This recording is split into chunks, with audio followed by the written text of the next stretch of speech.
Maverick News presents The Rick Walker Show. Defrag your mind.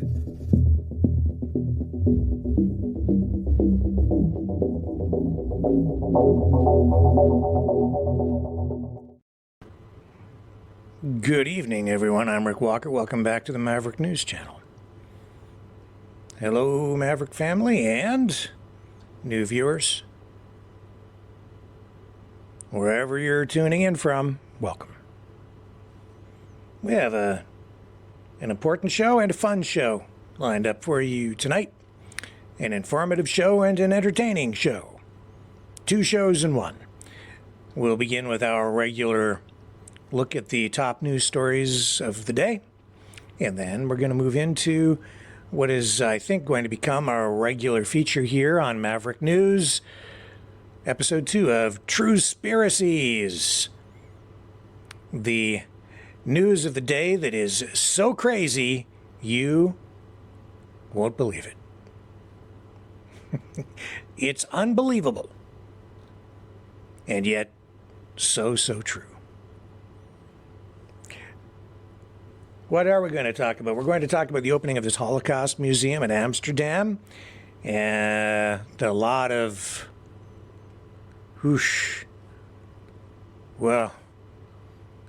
activity around that today. Protests. We're going to look at, so many things. We had, there's a memorial in a private cemetery in Canada to German soldiers, Nazi soldiers. It has been removed. We'll tell you about that. Trump, is he broke? He needs your help, apparently.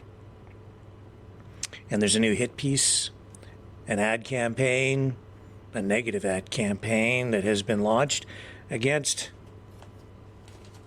President Trump. Also, I think, sort of our main thing tonight is this special report we have from Kevin Michelizzi, again, one of our Maverick News correspondents and contributors who is over in Crimea. He has been keeping a close eye on this developing story about terror warnings from the United States government and other Western countries for people in Moscow and for Americans traveling to Russia. We've been reporting on it over the past few days, since Thursday, and it has been a confusing story. A story with what appears to be some propaganda wrapped around it. So we have Kevin lined up for a report on that, and you won't want to miss it because it will get you closer to the truth than any information I think you're going to find anyplace else on that. And it should give you a better handle as well on what's really going on with this war in Ukraine. And it's important to all of us because our tax dollars are being used to help fund that. As a result, we're involved, right? So we should be aware. Viktor Orban talks about his latest meeting with Donald Trump. Benjamin Netanyahu says, he has rejected Biden's statement that he's hurting Israel with his aggressive approach toward Palestine. Changes coming in the Canadian banking system. Madonna, she kind of put her foot in her mouth at a concert, embarrassed herself. We'll show you how, and we'll show you why people are not too impressed with Madonna tonight. So we have all that and a lot more coming up right here on Maverick News on the other side of this.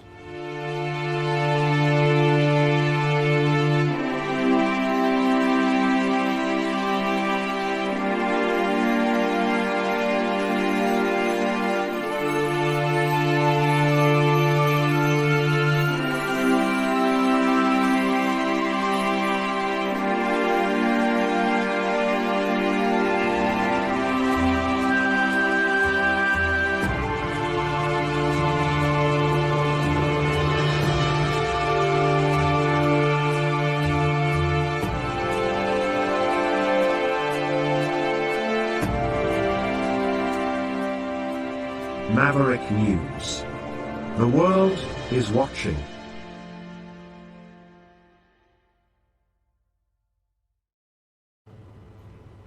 Also, when we get to the Truespiracies feature, the stuff we're going to talk about there, it'll blow your mind. You might just need a brain transplant, and we're going to talk about exactly that as one of the stories tonight. What's going on with the plan for the world's first human head transplant? What's going on with that? What else do we have for you? Oh, yeah, the government UFO report. Do you remember all the hoopla a couple of months ago about UFOs, UAPs, the congressional hearings? Well, what's happened with that? We'll tell you tonight on Truespiracies, later in the program. You're not going to want to miss it. It's juicy stuff. But first, I suppose we should tell you about the opening of the Holocaust Museum in Amsterdam. This event was, to say the least, upstaged by massive protests. Pro-Palestinian, pro-Hamas protests outside the building. I'll show you a couple of clips here of what's been going on.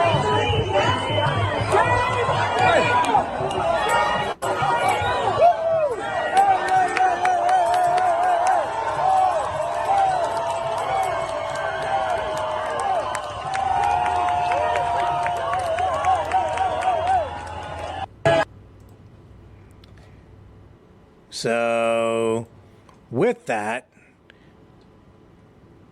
you're getting heated comments on both sides of the issue. In this case, somebody posting here on X, stop the BS. This is about the murderous hatred of Jews, is what is said here. We have seen it before, and we've seen people look the other way before.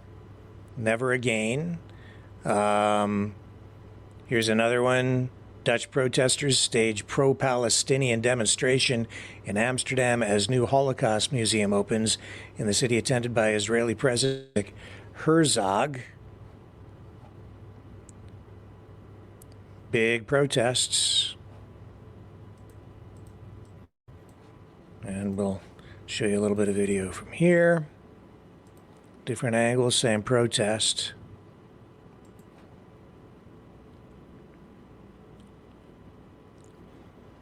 I've been watching some of the live feed coming out of there today. Ongoing chants, the usual rhythm, the same message from the river to the sea. That one, they had, hey, hey, ho, ho, Israel has got to go. They had, what else were they chanting today? I think they had Benjamin Netanyahu, you can't hide, you're committing genocide. So that's what was going on outside the new Holocaust Museum in Amsterdam. Now here is video of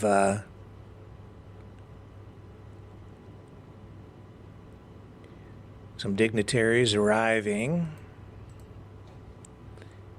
It says the king opens the Holocaust Museum in Amsterdam without Herzog pro-Palestine slogans of the big manifestation clearly audible. This from a streamer by the name of Thomas Welshin.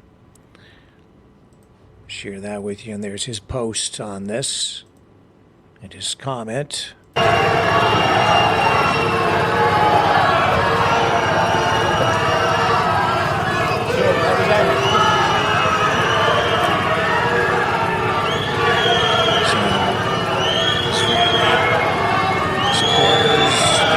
Protesters, Palestinian protesters, the officials keeping people at bay, a lot of media there for the opening of this.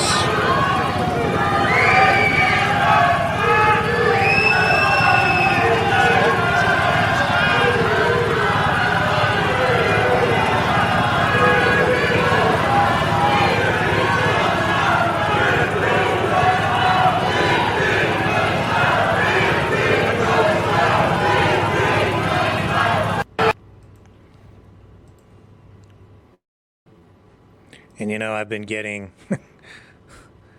a lot of hate messages myself this week from people who are like right upset with me over this issue. And I haven't even really taken a hard stand on it, I don't think.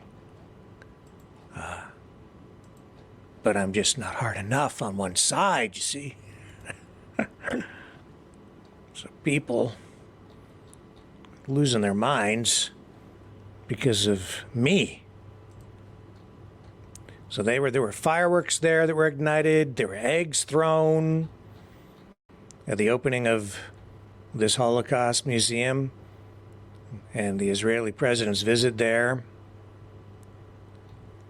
is one of the reasons the protests were sparked. But of course, just the opening of that museum itself was enough. Literally thousands of protesters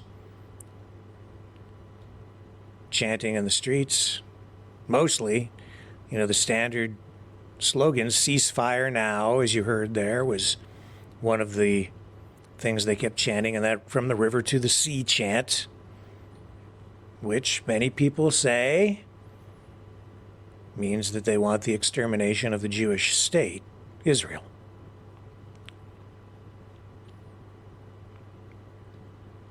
They also had people holding flags there that said Jews against genocide, and there were also other people like the grandchild of a Holocaust survivor who was there saying stop the Gaza Holocaust. So you have strong feelings on both sides of the issue.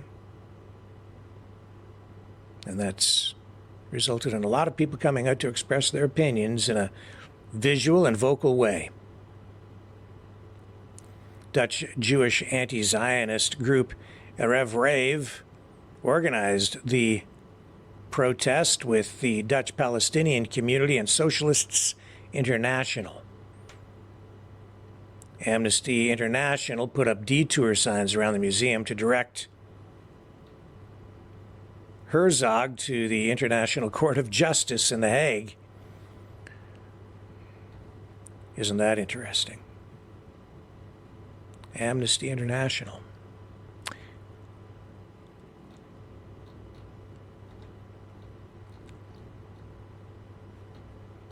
So this just poured some fuel on the fire, didn't it, today, this event?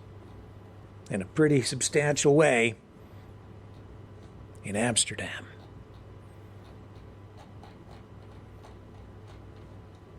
This is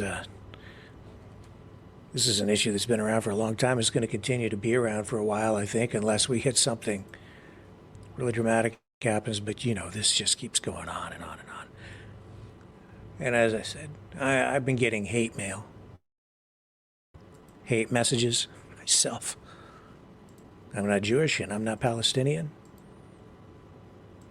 All you have to do is just say something about it sitting in this chair and you'll trigger a response. That's okay. Comes with the territory. In other news, U.S. forces have taken steps to airlift personnel and citizens out of Haiti. They've flown in forces to help beef up security at the U.S. Embassy in Haiti and allow non-essential personnel to leave. This U.S. aircraft flew to the embassy compound, according to the U.S. Southern Command, meaning that this effort involved helicopters. So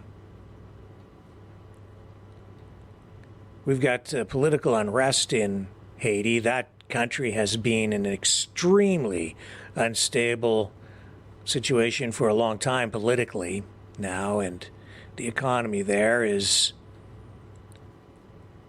in shambles, really. Poverty is rampant. The U.S. saying that the airlifting of personnel into and out of the embassy is consistent with their standard practice for embassy security augmentation worldwide, and they are emphasizing that no Haitians are on board the military aircraft.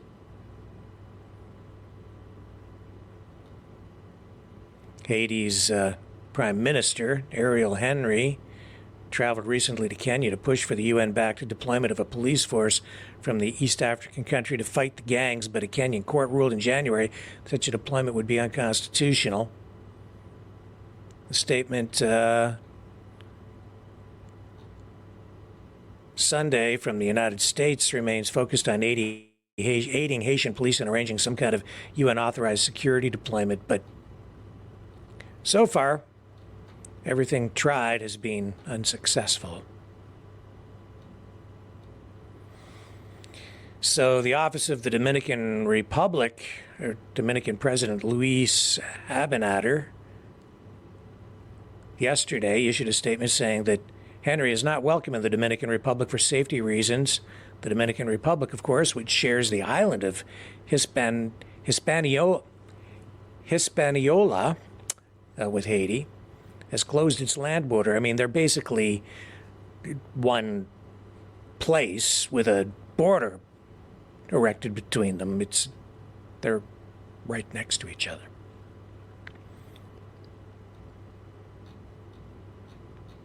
So this, basically everything is unstable there. The U.S. is taking steps to stabilize things at its embassy and keep people safe, and they've taken their personnel out of there, any non-essential personnel, in an effort to try to keep them safe amid growing unrest in Haiti. Move on here to some other news of the day. Somebody, a couple of people sent me this, and it's just a CTV report. But a couple of people seem to want to really focus on it. It's just, I don't think there's anything honestly that new about this, but I'll tell you, what this is. It says big changes are coming to how Canadians bank. I don't think that's really any big surprise to anyone. Everything's going digital, whether you like it or not. It says here, long-promised revolution in banking is headed to Canada, but you might not notice when it arrives. Changes in the works that will give Canadian consumers and businesses significantly more control over their financial data, including who they share it with and share it with in what's known as open banking. The federal government has promised framework legislation in next month's budget to bring the system to Canada after years of kicking the possibility down the road. And it goes on and says, evangelists for the open banking shift underway globally praise it as a way to boost competition, dramatically shift how payments are made, and overall move to a more people-oriented financial system. Open banking works by giving consumers the option to share their banking data with other firms. The most common use is granting access to budgeting or money management apps and companies so that a consumer can pool different bank accounts and credit cards into one place. Other emerging uses include simpler payments, automated accounting, and business finance management. Digital convenience. You give them access, they're going to know more about you. So that you get the convenience, they get the data. They can market to you, they'll know everything you're doing. It may not be a bad thing for some people, but it could be catastrophic for others, especially if you are not a good boy or girl. One of the biggest areas of growth is in credit assessments. You see right there. That's what they'll use the data for, is to determine whether you should be allowed to get a loan. But they get that information anyway, really. They have their credit bureaus. They're always keeping tabs on you. They can see everything that you're spending. They know how much money is coming in and how much money is going out. They have computer systems that can analyze that stuff very quickly, almost in the blink of an eye. And with artificial intelligence coming online, it's just going to be constant. The computer systems will know what you're going to spend before you spend it. They'll know what you want before you want it. You'll see. Under open banking, lenders could directly access, it says here, an individual's banking data so that they can look beyond credit scores. See? Beyond the credit scores. Consumers can also use it to build their credit scores.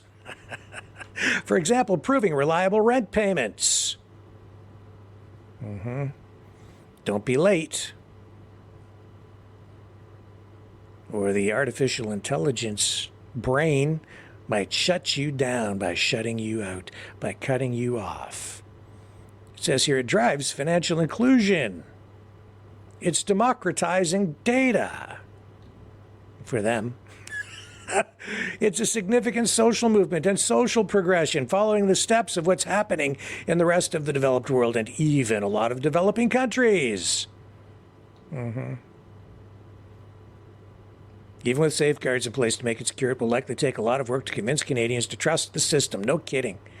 And new competitors. No kidding. Of course. What, do you think after the pandemic people are just going to trust you? Hardly. I think gaining trust in Canada is going to be extremely hard, it says here, for the fintech community. That is their Everest to climb. The system also had fairly low pickup when it launched in Europe in 2019, said Aris Bogdanaris, Scotiabank's head of Canadian banking, and at an investor day. Yeah, you can invest in the digitization of data, of personal information, of financial information that can be used to control you. Honestly, though, folks, they already do. Just gives them another level of control. It's faster, it's instantaneous, and with AI, it can be analyzed in the blink of an eye. It says here in this quote from Bogdanaris, we prepared for it, and we tried to make sure we were ready and resilient. He worked at ING in the Netherlands before switching to Scotiabank last year. He goes on and says, it didn't really materialize at all. It was like Y2K. Nobody liked it. Really? Nobody liked it? He didn't say that. I added that. You can see where it's going here. So open banking. In other words, you can just open up all your information to all the banks and lenders that are out there so that it's just much easier and faster for you. Just give them all your information and they can share it all online. Just give them consent. Just sign over your rights. Sign over your privacy. It's no big deal. It says the current lack of competition in banking here means high fees, which a report out last month from North Economics estimated run upwards of $7.7 billion a year. So I guess here I just have to backtrack. Are they saying then that what? They're going to reduce banking charges to you by, if you provide this data to them and give them access sort of across the board to all the different financial institutions so they can all see everything, I guess, or something like that, they might charge you less on banking fees? I'm not sure.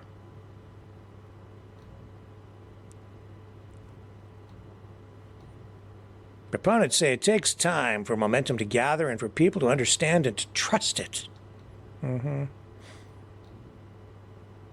As open banking spreads globally to places like Australia, India, Singapore, and progress is made toward it in the U.S., there are also signs that new entrants are catching on faster.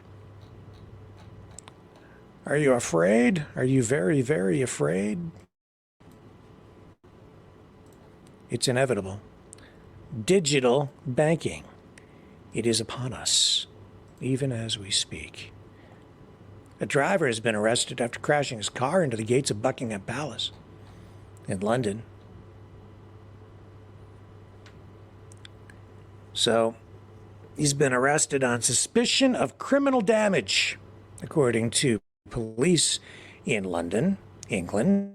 It happened early yesterday and was not considered terrorism related. Nobody hurt. The driver arrested by armed guards there, or armed officers, I guess technically it would be the more proper way to phrase that. He was held under the Mental Health Act. Taken to a hospital, he's now out on bail. And now they have metal fencing placed in front of the entrance to the palace, and the gates have been boarded up. Tourists strolling by were like, what's going on over there? How come they've got these big boards all in place there? Here, I'll show you a picture. I'll show you a picture of all the boards in front of the palace. So, little metal fencing, some big boards, and you got yourself a Band-Aid for the front door to the palace after some guy ran his car into it.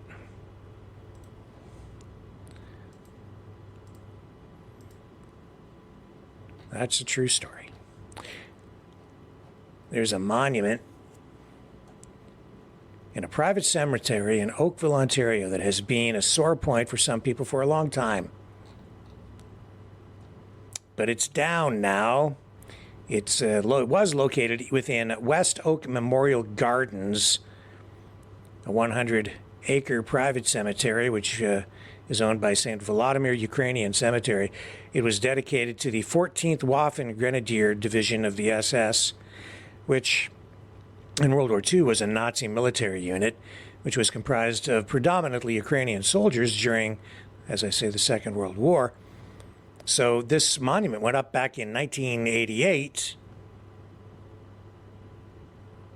to honor the members of the 1st Ukrainian Division veterans, as well as their family members who are buried in the cemetery. So people from the Friends of Simon Wiesenthal Center said that this has been a sore point for many, many years, well, since it went up, for the Jewish community. Well, now tonight it's down, removed. There was a petition to have that monument removed through change.org. I guess about 1,000 people signed it.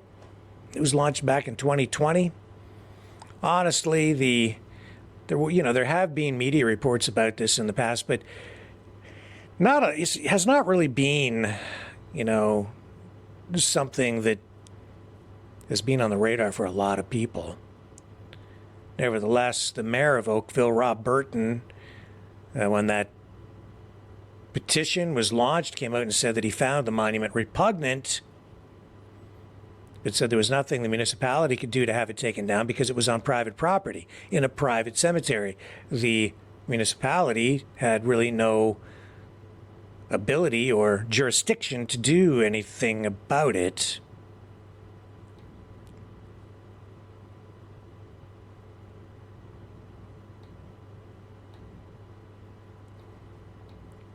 So in a statement from the Simon Wiesenthal Center, I believe, they said the monument's removal comes nearly 6 months after Yaroslav Hunka, a veteran who served in the 14th Waffen Grenadier Division, received a standing ovation in the Canadian House of Commons, provoking international outrage and renewed calls for monuments dedicated to Nazi collaborators in Canada to be removed.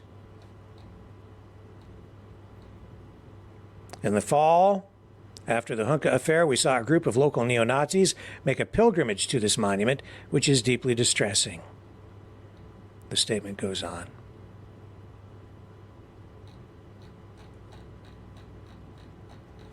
Well, it's down now. We have the report here confirmed.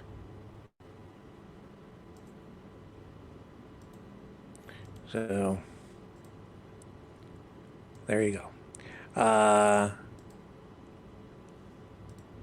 What else do we have on the news front tonight? Well, we've got that protest. We got we did the Haiti airlift.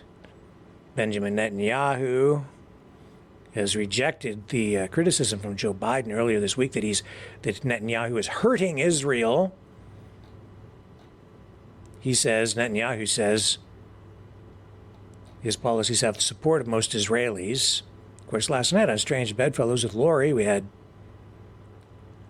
our former IDF soldier and lawyer on, who kind of walked us through some of those issues from his perspective. It was a pretty interesting conversation. If you missed it last night, you might want to check that out. Just go back to our broadcast from last night, and we pick it up live in the regular feed on the Rumble channel. You'll also find the interview over on YouTube. So yeah, what do we know about this? Well, we know that during that interview on MSNBC, President Biden said that Benjamin Netanyahu's disregard for innocent lives is hurting Israel more than helping Israel. And he said a ground invasion of Rafah would be a red line, but that he would never leave Israel, so I don't know what that really means. But he added that Netanyahu cannot have 30,000 more Palestinians dead. Then he gave his State of the Union address, and he was on that hot mic, and he said that he was going to have a come-to-Jesus meeting with Netanyahu. And then his aide comes over, he says, "Sir, you're on a hot mic." And says, "Oh, yeah, good. My assessment is that he probably knew it was hot the whole time. Biden knows that the PR war is being won by the Palestinian side. And he needs to sort of appeal to both sides in order to win that upcoming presidential election. So I think that he was sending a message to people, two dual messages, really. A message from the podium to the public worldwide that, hey, the U.S. stands with Israel.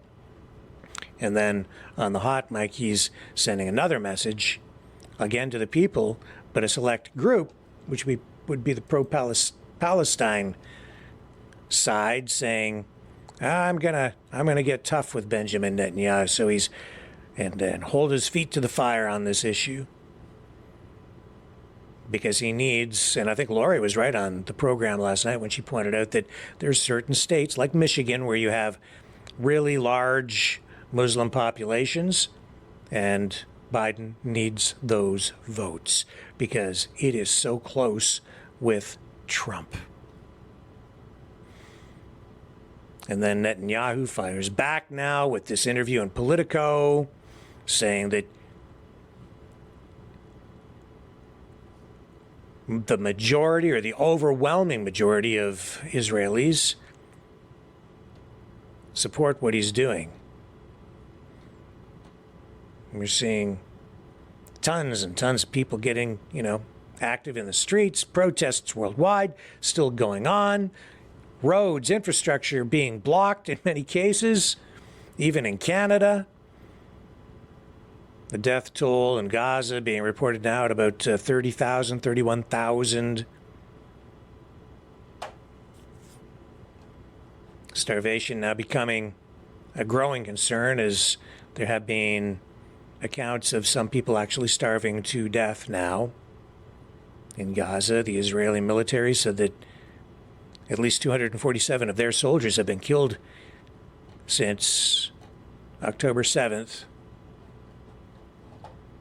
And the massacre that we saw take place inside Israel.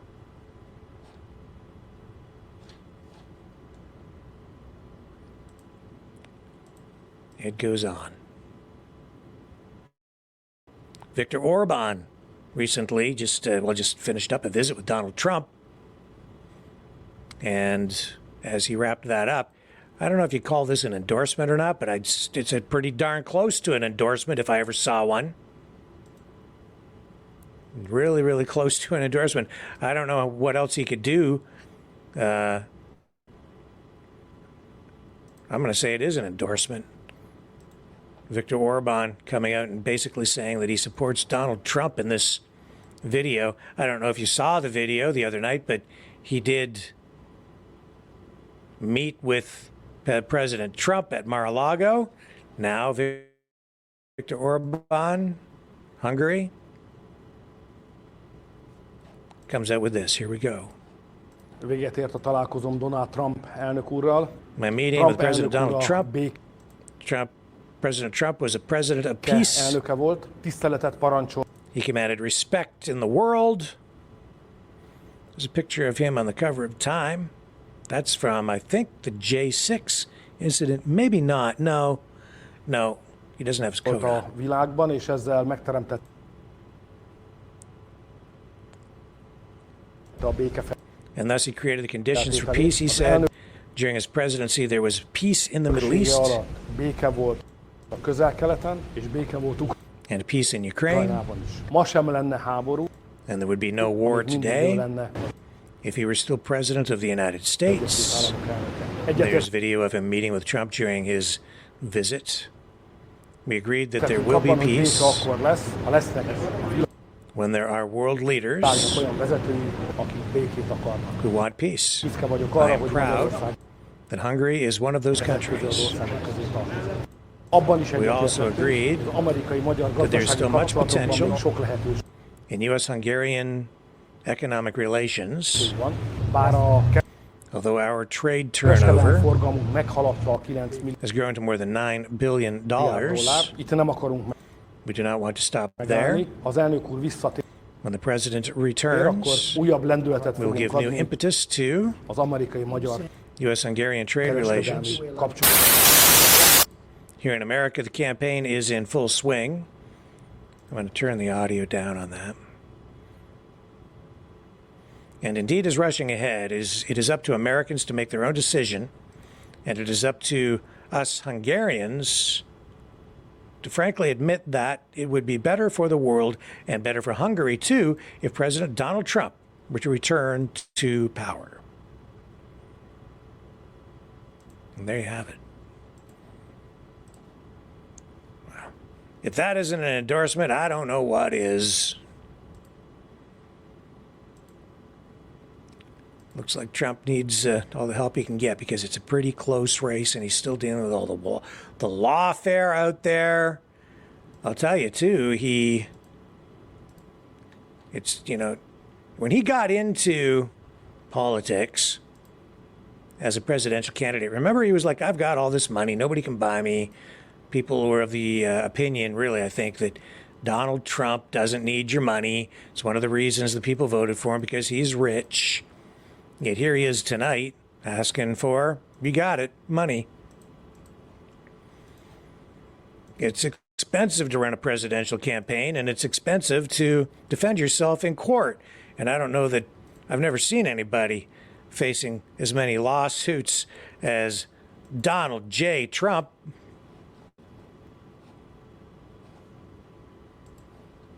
Here, let's bring up the clip here. Here he is begging for your cash.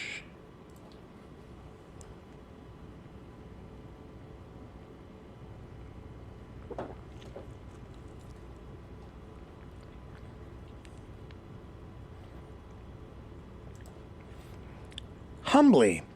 Now there's a word you don't hear come out of his mouth too often. Humble Donald Trump. That's huge. That's a huge statement. Huge because it's so rare. It's amazing to hear him say that. And you know what else is amazing? This hit piece, this negative ad that the Trump team has cooked up. Yesterday we ran that ad that the Biden campaign generated. $30 million they're spending on a new ad where they have Joe Biden really address the issue of his old age head on. Well, he says, I'm not a young guy. Just right up off the top, but then they show him, being vibrant and energetic. And the Trump team has hit back hard now with this response, starting this video with the beginning of Joe Biden, the very ad campaign that the Biden campaign launched yesterday. Here we go.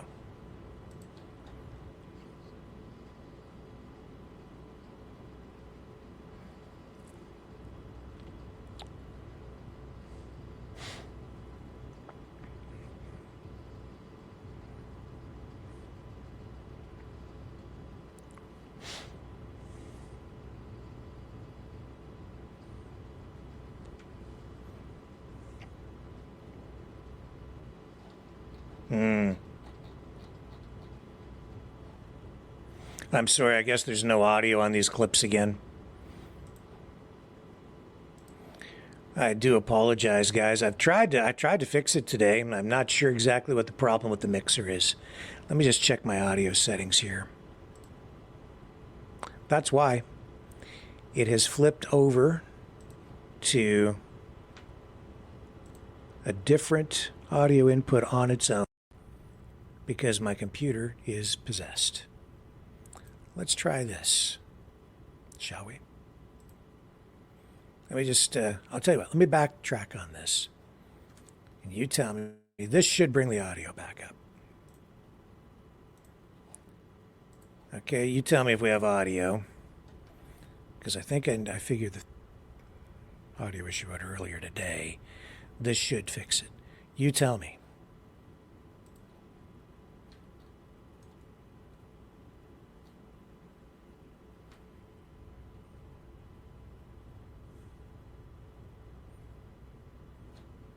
Did you have audio on Trump? Audio? No audio. Nope, no audio. Okay, well, I won't run that stuff anymore off there. Very strange. Sorry, guys, don't know what to do about that. I'll try and figure it out. Let me just check the settings again and figure out if it saved my change. Should have changed it. Strange. Tell you what, let's take a little break. Come back on the other side. We've got lots more to share with you tonight. In fact, you know what we'll do is Kevin Michelizzi. We've got him waiting in the wings. So I'll run a transition here, and when we come back, we'll pick up our interview with him. You may recall we were talking earlier this week about, well, since Thursday, about these reports of a possible terrorist attack, the threat of that in Moscow, issued by the United States Embassy and some Western countries as well. Well, Kevin has been digging into things over there. He's going to bring us up to date on what the situation in Moscow is with regard to all of that. So stay with me. I'm coming back. The information war is raging. Truth without integrity is worth nothing. Maverick News. Because those who have power and those who seek it must be held accountable. The world is watching. Join our family of truth seekers. Donate today and add your voice to the chorus of Maverick Knights. Donate at maverickdonations.com. Truth. Integrity. It's the Maverick way.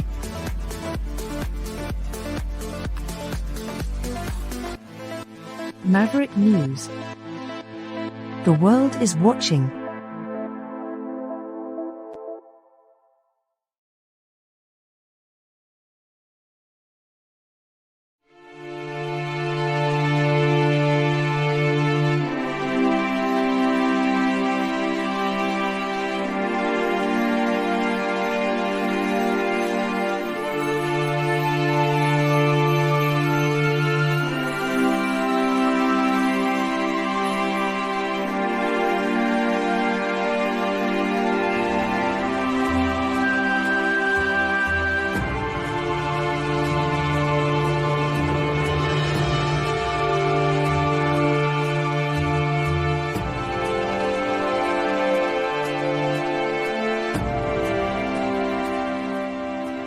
Maverick News.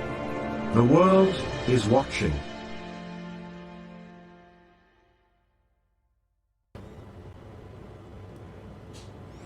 And welcome back, Kevin Michelizzi. Really Hey, appreciate Rick. you joining us again. Yeah, thanks for having me on again. Got Yeah. few duds to talk about tonight. A few duds, yeah, but important duds because we've been talking about these warnings of possible terrorist attacks in Russia. It's been spoken about a little bit over here. I think maybe getting a little more play over on your side. Let's start at the beginning. When did we first receive a warning with this, or any indication that there was anything going on in this sort of news thread? It began, I think, with this arrest with Moscow officials over there. Isn't that what happened? Yeah. On Thursday morning, the Federal Security Bureau attempted to arrest two terrorists. We'll call them terrorists for sake of discussion, and from Kazakhstan. And they went in. The guys supposedly resisted. They were shot, killed, and now Kazakhstan is looking into it.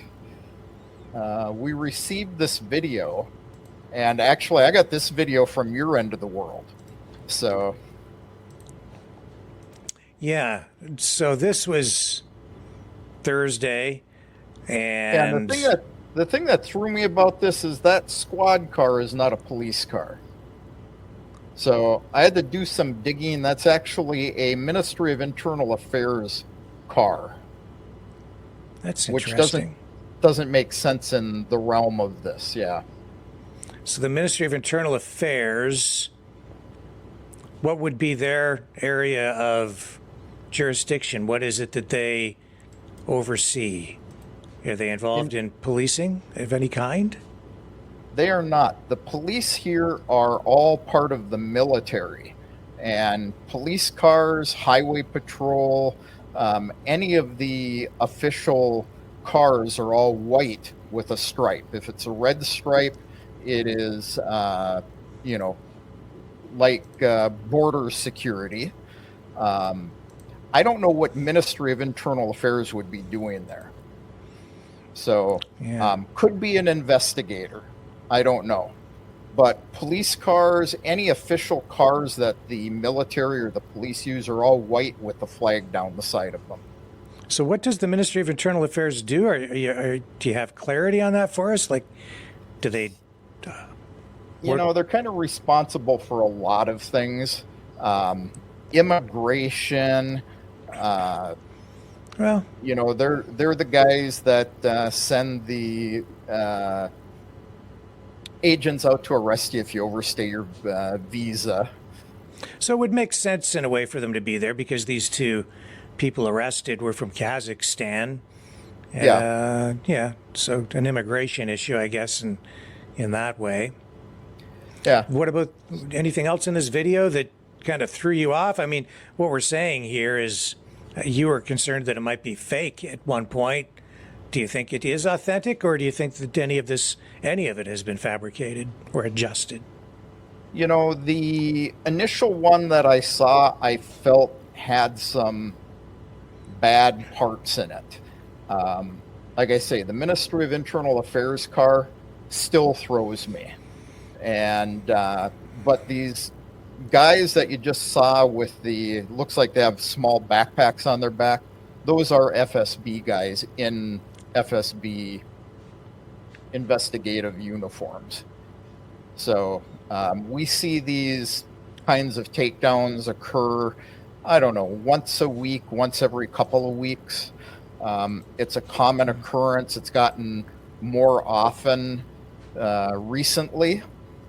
And I think, part of these terror cells are, they're set up by the SBU in Ukraine. And this is the kind of warfare that they've said they were going to go for.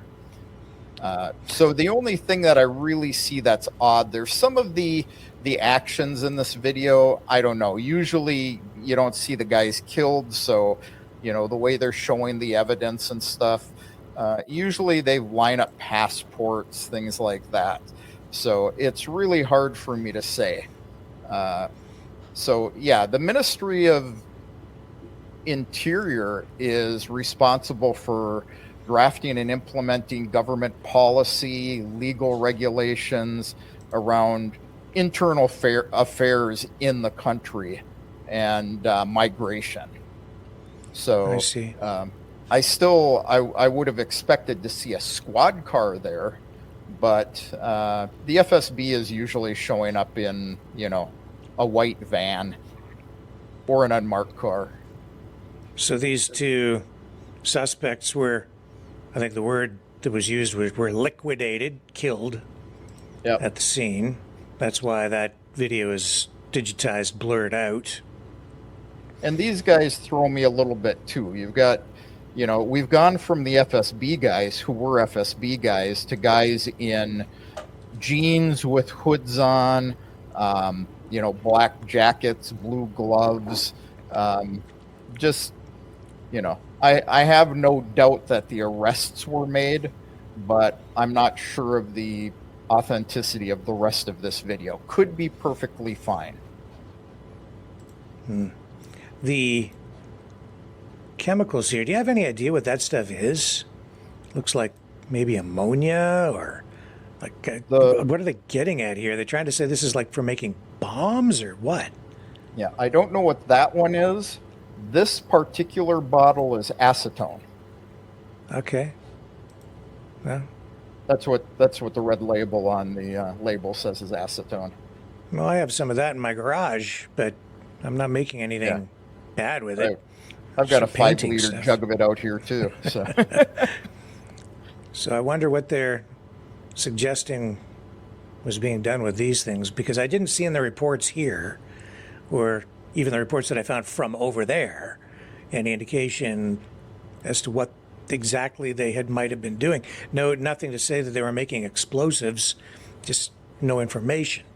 So I'm not sure what the significance of this is. and usually when the FSB makes an arrest, they're lining up all the weapons and ammo and stuff, and we didn't see very much of that either. So, we can only make assumptions that, fire bombing or Molotov cocktails or some kind of bomb, but, nobody's saying anything. And reality is there aren't a lot of reports over here either. They're talking about it as much here as you're hearing over there. Yes, and I didn't report on it until I saw other reports come out about it. And I did see, because I wasn't sure what was going on. And if there's one thing I've learned during this new normal for media, is that it's sometimes it's wiser to wait. It's good to be first with information if you can be, but I'd rather wait and make sure that we're accurate. So there were reports like this. This is the Moscow Times reporting on this. Then I saw that they were using a still image, or it appears to be a still image from the video. And that is an FSB guy. Okay. So this appeared to me then to give it, to support the legitimacy of the report and the quotes from official Russian sources. So it indicated to me that, this was an arrest that really did take place. That being said, even something like this could be used for public relations, or you might even say propaganda purposes, or maybe they're trying to just make sure the public is safe in some way, so they're trying to put a message out. I'm not sure, but it looked legit. Yeah, and I think, it's like they say an attack on a synagogue. And I think what I sent you yesterday, the official statement from the FSB, see if I've got that here. But I think it said that they were planning terror attacks on synagogues in the Moscow region. So it implied it may have been one, it may have been many. Yes. And that seems in line with what I'm seeing around the world and even here at home. There is a real rise in anti-Jewish feelings out there. We're seeing a rise in attacks against Jewish people all over the place. I could read some of the messages I've been receiving today just because we did a show last night and we were talking about the Israel-Gaza situation, and of course that just triggered a lot of people. I've got one right here on my phone right now with language that I wouldn't dare repeat.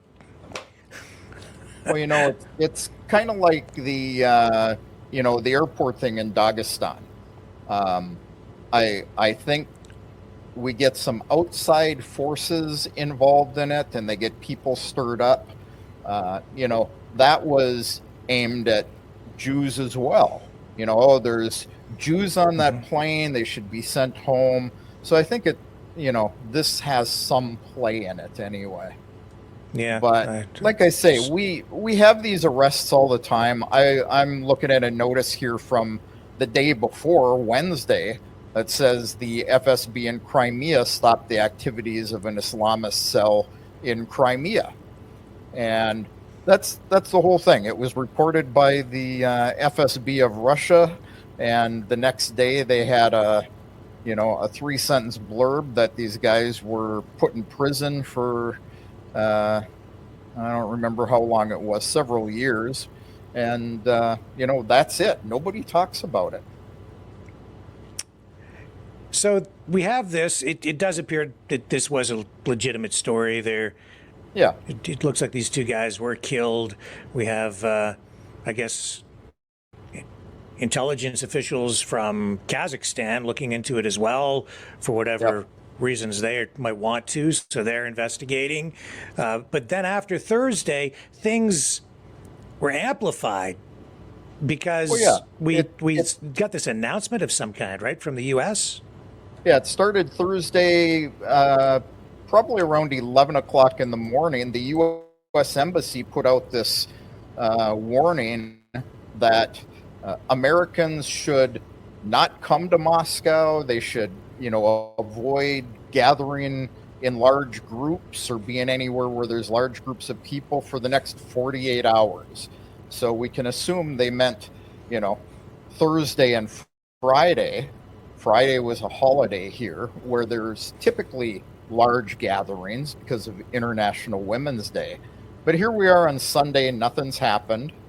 I have friends in Moscow, Westerners, who were at volleyball matches. They were, at parties for March 8th. People out shopping. People paid no attention to it.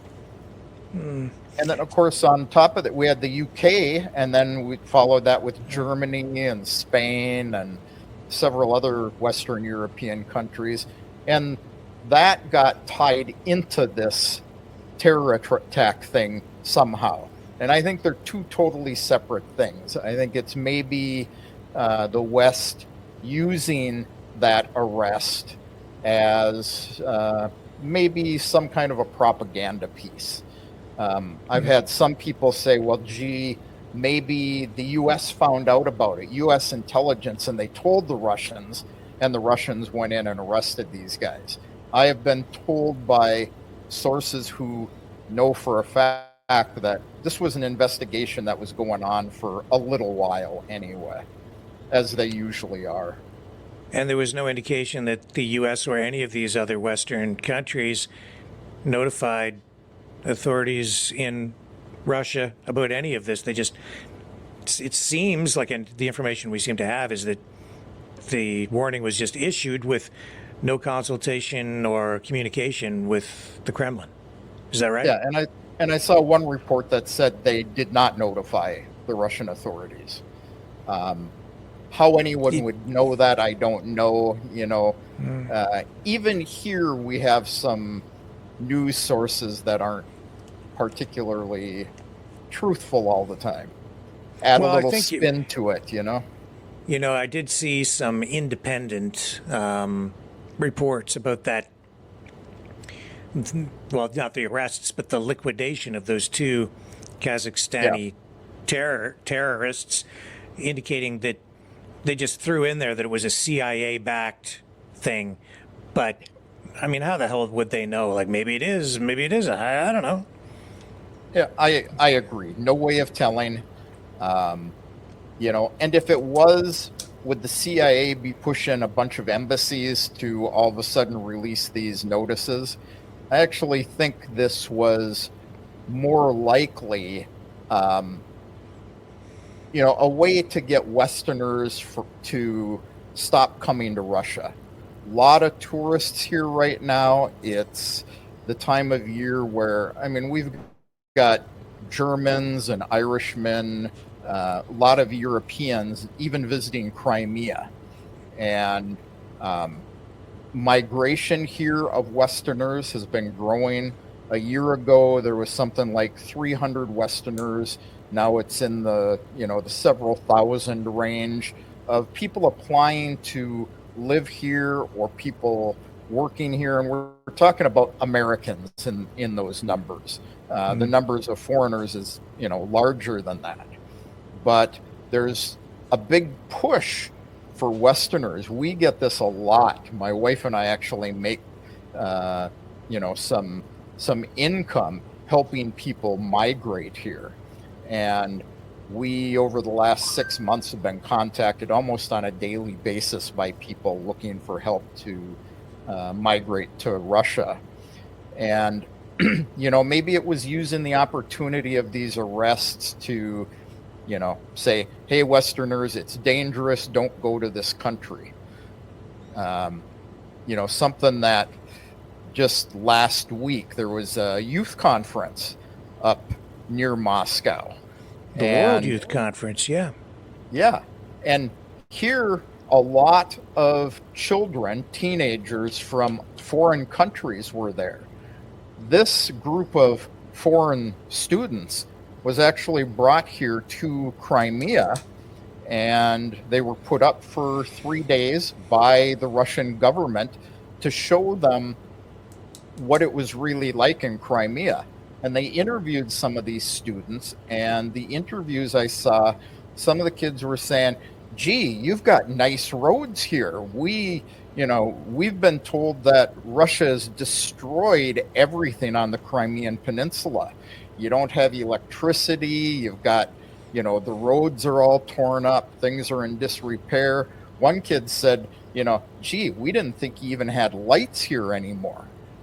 And, so Russia's kind of spinning these warnings as getting the West to not want people to see the way Russia really is.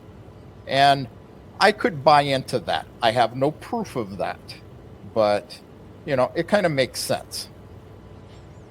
Yeah. Especially from what we've seen. So they took some of these young people from the World Youth Conference in Moscow and brought them out to Crimea. Some of them chose to go there to do a little sightseeing, essentially, is what it was.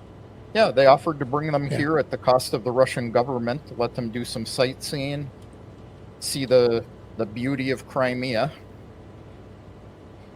Pretty interesting. So we had the liquidation and the video with that, but you've also piqued my interest with another video. This is a video of what appears to be some arrests or something. Can we take a look at this, and can you explain what it is for our viewers, Kevin? Yeah, I gave you this video because I've been accused of being a Putin apologist, and I just want to show that I'll pick on Russia too.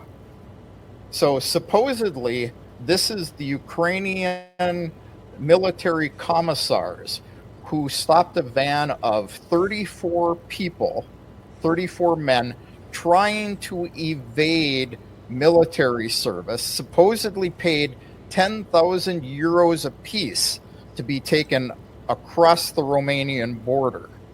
Now, 10,000 euros is a lot of money for a Ukrainian. And when I saw this video, the first thing that struck me is every one of these guys has a military haircut. So if they're trying to escape military service and they've paid to go across the border, then how did they get these military haircuts ahead of time? And this guy, they're, slapping them with the palms of their hand, kicking them with the side of their boot. And this isn't what these guys do when they want to hurt someone. That's a fake kick. And then this guy pulling them out. Some of these guys are falling out before he even touches them. So these are not guys that are trying to get away from these commissars. And I've seen some fights of people trying to get away, and they don't just lay there in a big pile like that. I think this is pure propaganda. It is a Ukrainian license plate on this white vehicle. But that doesn't mean anything either. So, how did you find this, or what's the context in which it was presented? What were they trying to tell people with this? I got this off of a pro-Russian Telegram channel, a news source, and what they were telling people is, look at how bad it is where people are paying a ton of money to escape military service, and look how badly these commissars beat people who try to escape. I've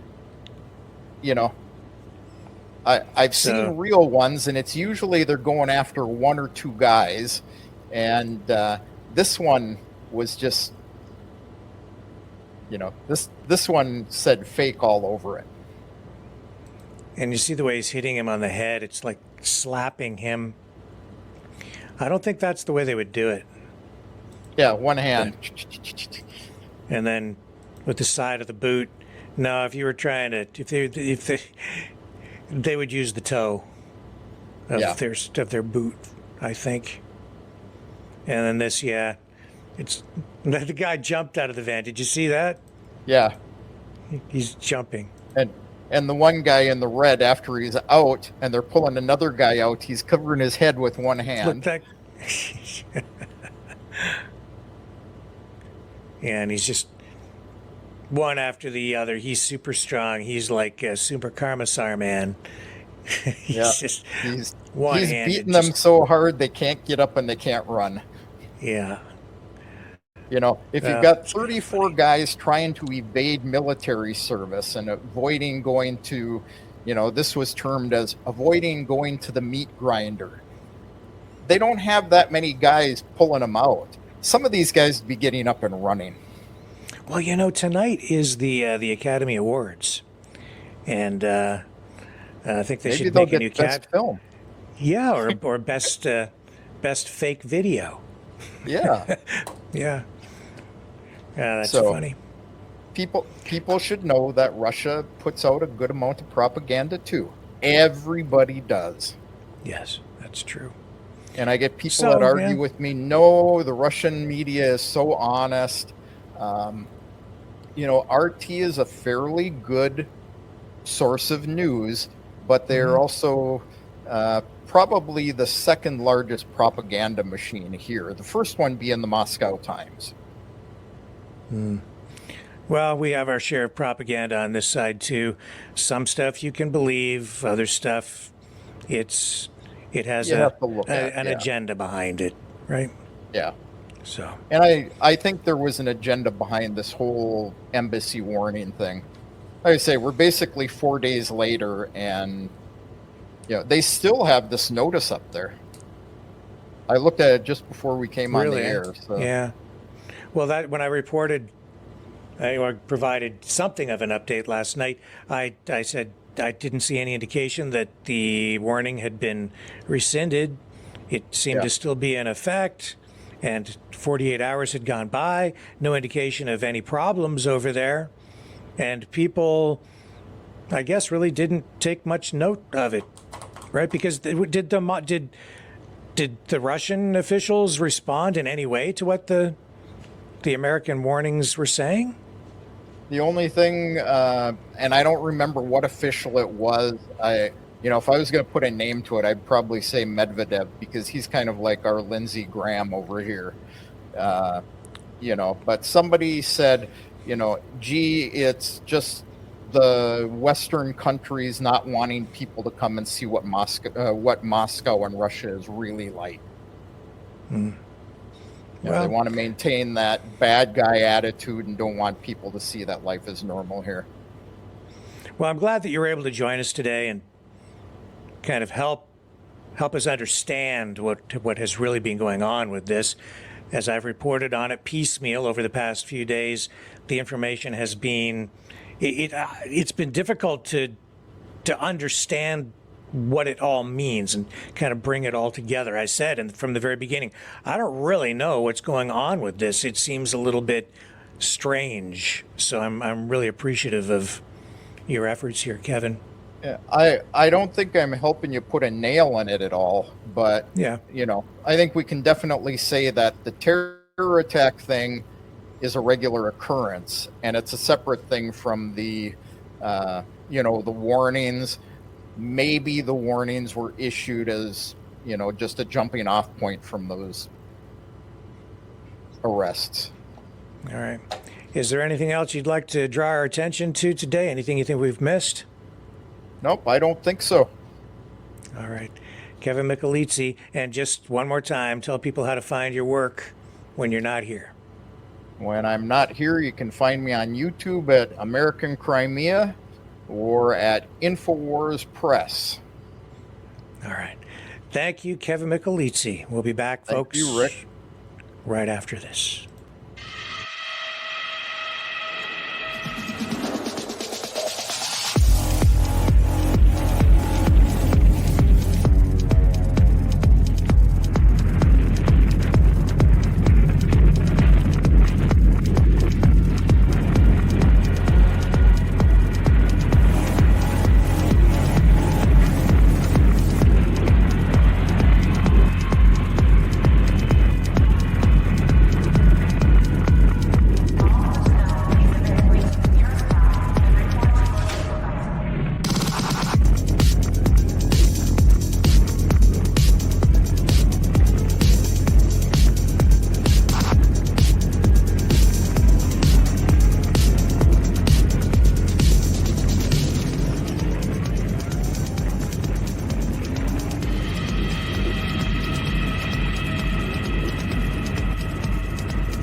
Maverick News.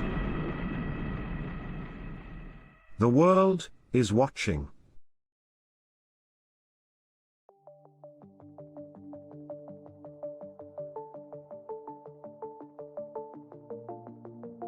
Greetings, brave Mavericks. Our quest for truth continues. We go beyond fake news. Together we expose propaganda. Together we pull others out of rabbit holes. We are maverick thinkers. We are all unique individuals, defenders of individual rights and freedoms, credible, trusted, grounded in reality. Maverick News, Maverick News.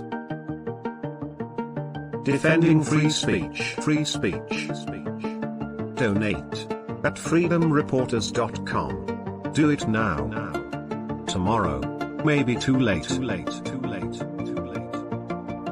Maverick News. The world is watching.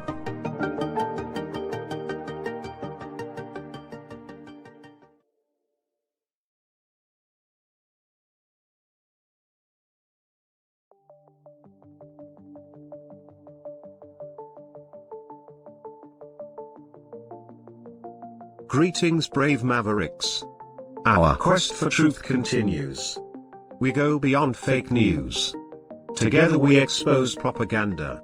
Together we pull others out of rabbit holes. We are maverick thinkers.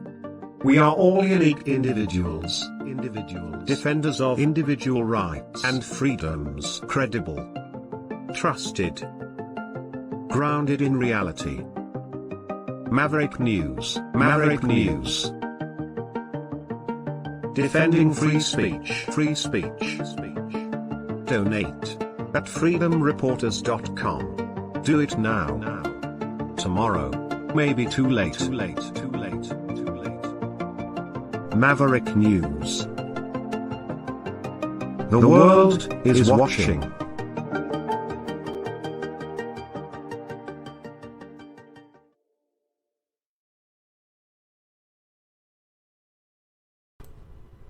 I'm not sure I did the story about Haiti justice when I spoke of it earlier in the broadcast. I'll just make it clear that the reason there is unrest in Haiti is mainly because there has been a giant prison break. And you have about 3,000 prisoners who managed to get out. And there has been ongoing political instability there. There was an attempted coup at one point, and now it looks like the government is under a lot of pressure. And the situation at the U.S. Embassy is also volatile. So we have this situation where the United States government has gone in to evacuate people from the embassy, non-essential personnel, and make sure that things are secured there using military forces. That's basically it in a nutshell. Again, that's the situation in Haiti tonight. Now, I did make a change to the audio settings again. I'm going to try to run this clip one more time. You guys can help me out. Tell me if there is any audio. If there is none on this rehash, this reworking, this hit job that the Trump team has done on the Joe Biden ad campaign, let me know. But here we go. I think you'll like it. Look, I'm not a young guy. That's no secret.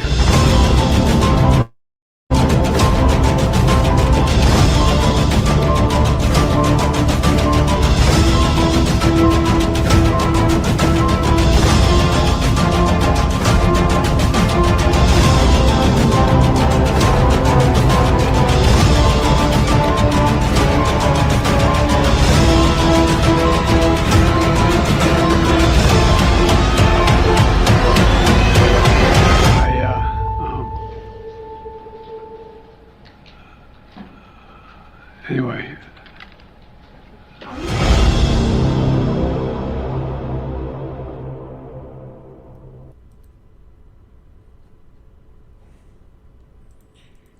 Man.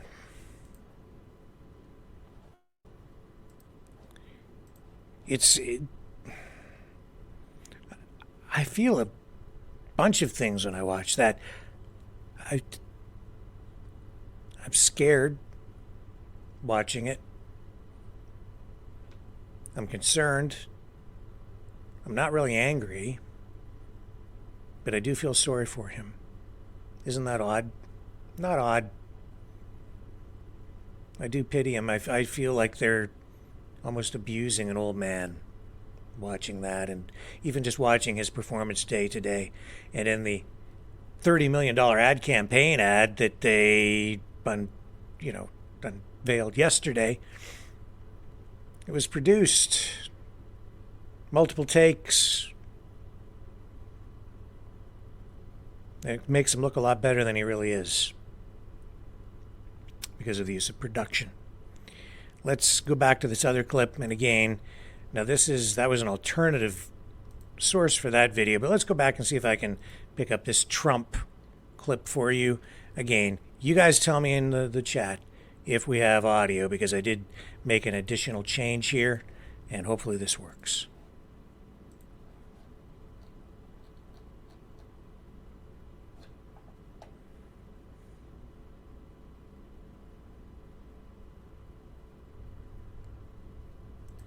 Was there audio on that?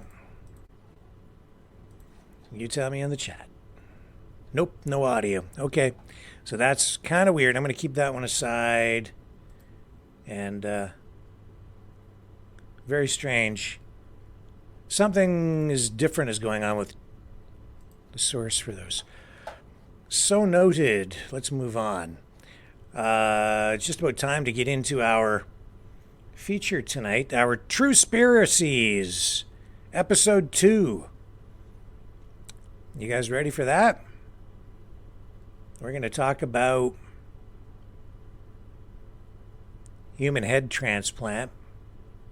We're going to talk about the government UFO report that has just come out. I might even mention Queen Romana the dildo. She released a video. I might just mention a little bit about her. And what else do we have? some fresh UFO sightings to go along with that government UFO reports. Florida spring break, I think we have something on that as well. And Madonna. Plus, the top stories from the current edition of the National Enquirer. So don't go away. We have that and more on the other side of this. Feel the vibrations.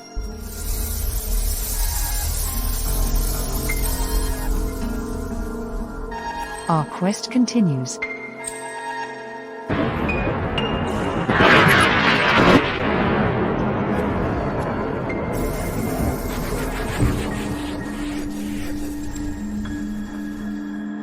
The truth is out there.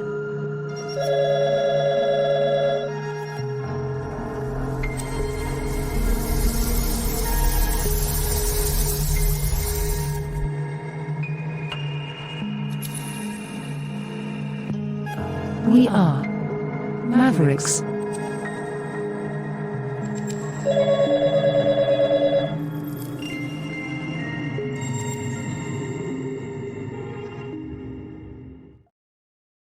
And now, dear friends, episode 2 of the newest Maverick News feature report. Regular feature segment. Truespiracies.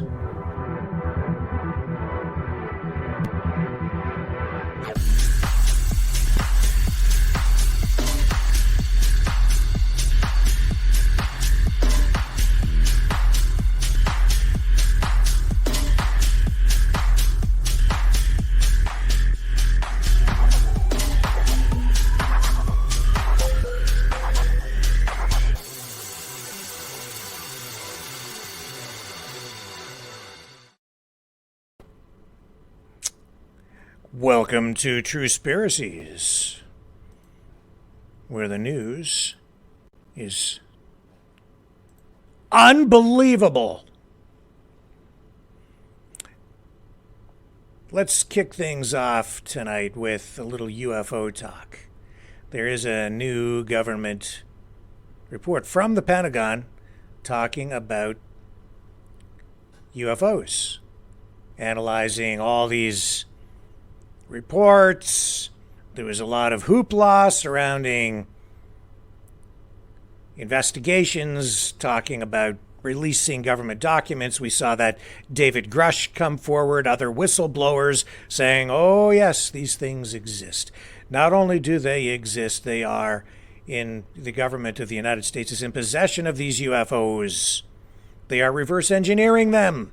Tucker Carlson has been talking about UFOs. In fact, he's kind of gone full UFO on us, or UFA, depending on which one you want to go with, UFO or UFA. Well, we have new UFO sightings tonight. I believe this one is straight out of, Texas. Yeah, Texas. Now, this is from March 4th. Of course, these Truespiracy segments, feature reports, are only being done once a week.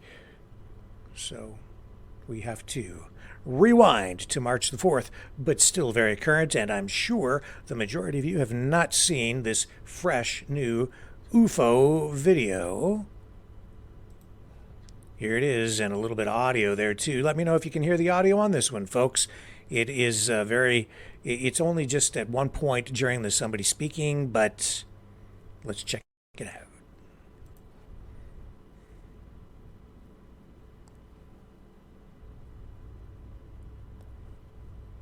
That's pretty weird.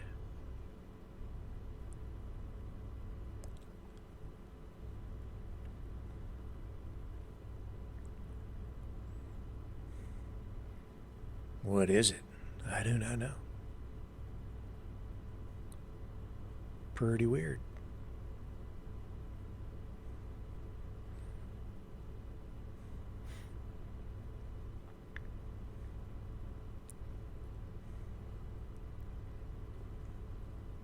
Nee, nee, nee, nee, nee, nee, nee, nee, nee, nee. Dad!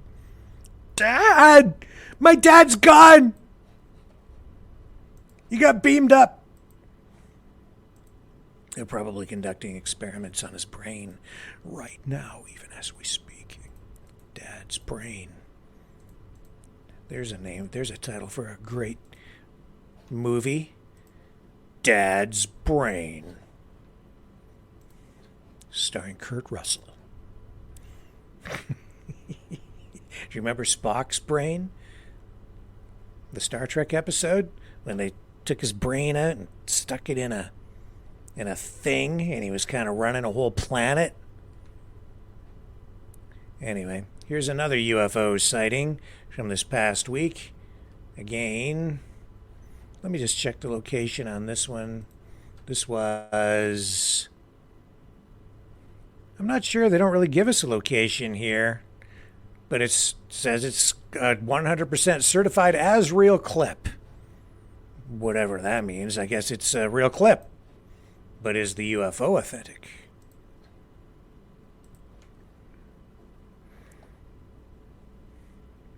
There it is. That looks like a shooting star going up. Or a rocket. It's an UFO. That's quite a trail behind it. Kind of out of focus. What do you think that would be? Aircraft, jet, and gone. What happened to it? Reappearing. I would say it flew through or over a cloud. Whoa. What is that?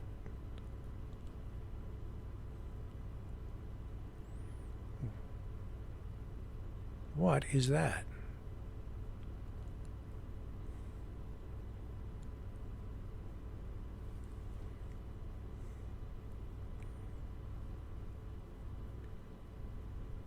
That is really weird.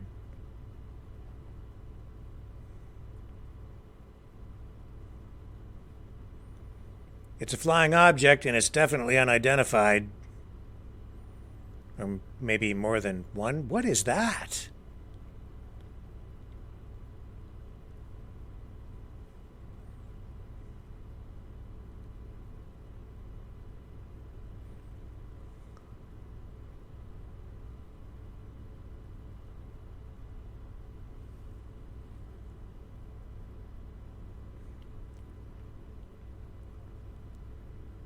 Whoa.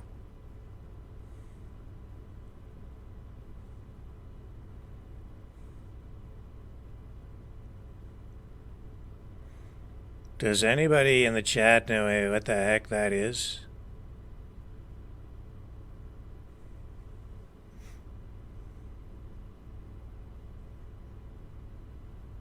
You have two things. It's like blowing off. It almost looks like shock waves at some points there with the backlighting so you can see the spray of whatever that is. Looks like, yeah, it did look kind of like a rocket, didn't it? I don't know. What do you think? Rocket. Somebody says rocket. Yeah. Maybe it was like one of the stages of the rocket coming off, so it broke into two. Pretty bizarre, though. Didn't really behave like a stage of a rocket just falling off. And it didn't just fall to Earth. It continued to sort of linger in the air, float or fly. That was pretty weird. Fresh video, fresh, being presented or posted as fresh and new. And remember, you saw it here on Truespiracies. Well, this week, the Pentagon came out with a report on UFOs. They are saying that there is no credible evidence that the United States government is in possession of UFOs or alien life forms. They are further saying that these UFO sightings that have been investigated and highlighted now, not only by the media, but by the U.S. government itself in various departments, including NASA, which has been participating in this. They've jumped on the bandwagon, too, to say, let's get to the bottom of these UFO reports. Then now the Pentagon is saying, nope, there are no UFOs. These are all sightings of common objects that are being misidentified. I have a clip here, and hopefully we have audio from this one, from the news conference. Let's go there now and listen to what he had to say.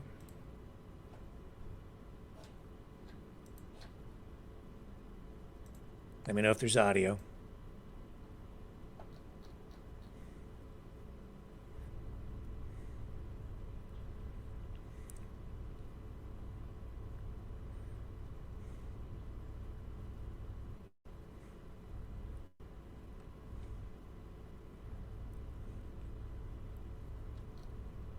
No sound again.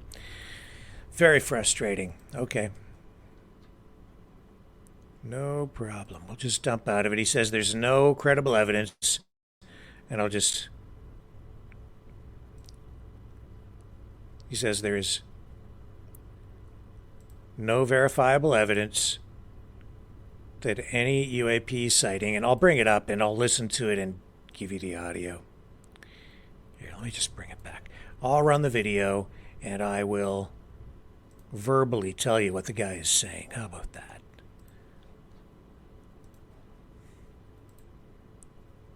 No verifiable reports of or evidence of extraterrestrial activity. And there's no evidence that the U.S. government or contractors have had any access to extraterrestrial technology, and that none of the information was withheld legally or illegally from Congress. And the alleged reverse engineering programs on this technology either do not exist or are misidentified authentic national security programs unrelated to alien extraterrestrial activity or technology exploitation. So what they found is claims of hidden programs are largely the result of what they're calling circular reporting by a small group repeating what they've heard from others, and that many people have sincerely misinterpreted. Let me just roll that back so I get what he says accurate. Misinterpreted real or mistaken events as UAP or extraterrestrial exploitation. So basically, and I'm kind of butchering what he said there a little bit, trying to do it on the fly for you, but he's saying they don't have aliens, that the UFOs are not extraterrestrial, they're misidentified flying objects of, earthly origin, that these programs don't really exist, that people are alleging. You heard what I said, so yeah. That's what the Pentagon is saying now, and yet there was such a splash made for a while. The congressional hearings, listening to the whistleblowers, the interviews that were done with this David Grush, the government itself coming out saying, let's get to the bottom of this. Some attention paid to this week, but not that much, really. When I watched some of these other live stream shows, they kind of went all in on this alien UFO stuff, portraying it as very credible, probably real, and some prominent live streamers too. But as I was witnessing all this, watching it in real time like you guys, I was saying, I don't think this is actually going to get us any closer to the truth. It just smelled funny to me from the very beginning. It was like the government's putting all this out there. They're getting everybody excited. It looks like they're now lending legitimacy to all this and almost admitting that it's actual, that it's true, that we do have alien visitors here. And yet at the same time, it didn't feel genuine to me. And so now here we are, months later, and the Pentagon has come out into saying, nope, not real. Nothing to see here. As a result of this, and because of all that took place, I'm going to say that I think the distrust will only deepen. I think people will only speculate more. And the conspiracy theories will only ramp up. And the sightings continue. No doubt there are flying objects out there. No doubt a lot of these are not identifiable or people can't figure out what they are. Some pretty weird stuff going on in the skies these days. Of course, we have more flying objects up there than ever before, and I bet you a lot of it is experimental aircraft that the government just doesn't want us to know about. I remember Donald Trump at one point making reference to some of the experimental technologies that the United States has without getting specific about it. I think he was right on the edge of maybe breaching security protocol and letting us know a little more than we were supposed to. Mainstream media also latching onto this and in a limited way reporting on it this week. I'm going to run at least a portion of this ABC report just so you get a feel of how the mainstream media is handling this subject matter, which in any other time would have been treated with disdain, really, by the mainstream media, offered up simply, strictly as entertainment, but now actually being treated as serious journalistic material. Here's the ABC report on the Pentagon's report. Pentagon review of decades of government investigations into UFO sightings has found no evidence any of those sightings were extraterrestrial. ABC News Pentagon reporter Louis Martinez has more on that. Louis, I know this report just came out. What can you tell us so far? Audio? And why did the Pentagon release it now? So, Dan, this is a comprehensive report from the Pentagon office that's been looking into UFO incidents now for the last couple of years. They studied more than 80 years worth of historic documents and investigations into UFO incidents. They found no links, and most importantly, they found no evidence to suggest that the United States government or industry possesses any alien technology. We've heard claims over the years that the United States government has been executing a cover-up of what it knows about UFOs, about extraterrestrials, that the United States is in possession of some alien spacecraft or potentially even alien remains. And this report that's come out now from this Pentagon office says they have not found anything that suggests that. Instead, what they say that they spoke with eyewitnesses who claim that they saw or heard about something, programs like this. They say that what actually happened is that, yeah, they had access to some of those programs, but they may have misheard or misinterpreted information and then just kept perpetuating it. So right now, I think what you're hearing is not going to be very satisfying news for ufologists or UFO fans around the world. But I think it shows how the Pentagon is really taking this seriously. And the reason they do is because these are military pilots, military personnel who are reporting these encounters, and the United States military just wants to make sure that they are not a threat. So that's why they take all of these reports about UFOs very seriously.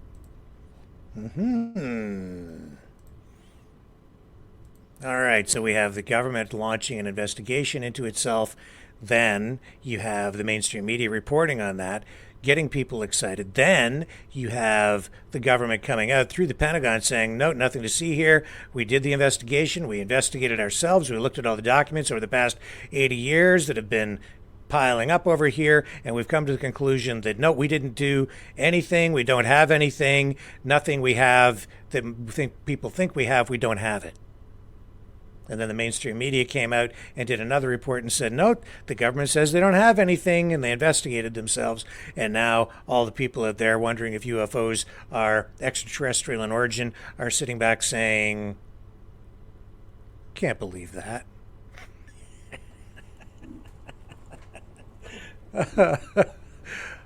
Talk about circular reporting.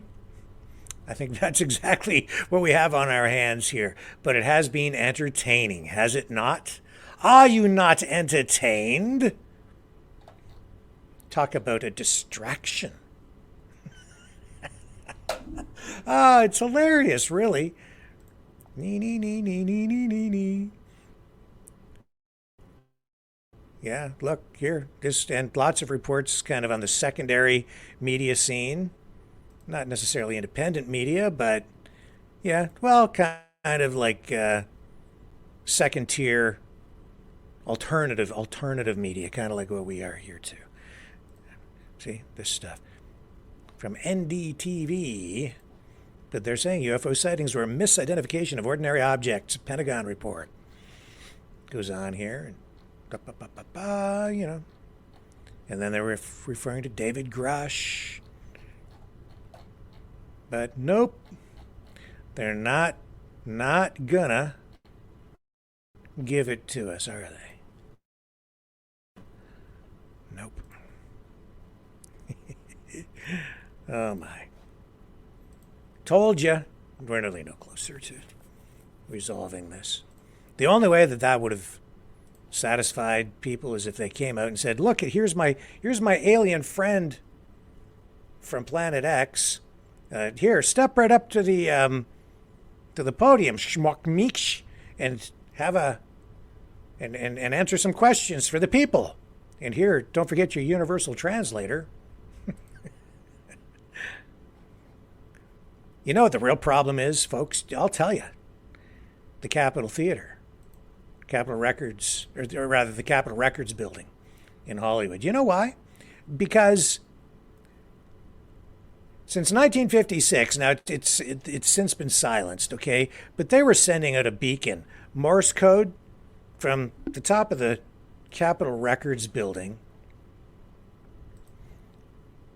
Here, look, it was Morse code, and what's it been bleeping? It was bleeping in Morse code, that light, Hollywood, over and over and over again. Well, we all know what that really is, don't we? That's a beacon sending a message to the aliens to visit Earth and to come and land in Hollywood. It's like, Hollywood, we're calling you, E.T. That is E.T. calling home right there. Started in 1956. And that message only just recently reached its destination on Planet X or wherever. As a result, they were calling the aliens here, man. Capitol Records building. Now that beacon is not operational now, I don't believe. Silenced a number of years ago when the building was sold and repurposed. I believe it's an office building now. And then there were some renovations that took place there to make it earthquake proof or something to that effect. As a result, the beacon has stopped.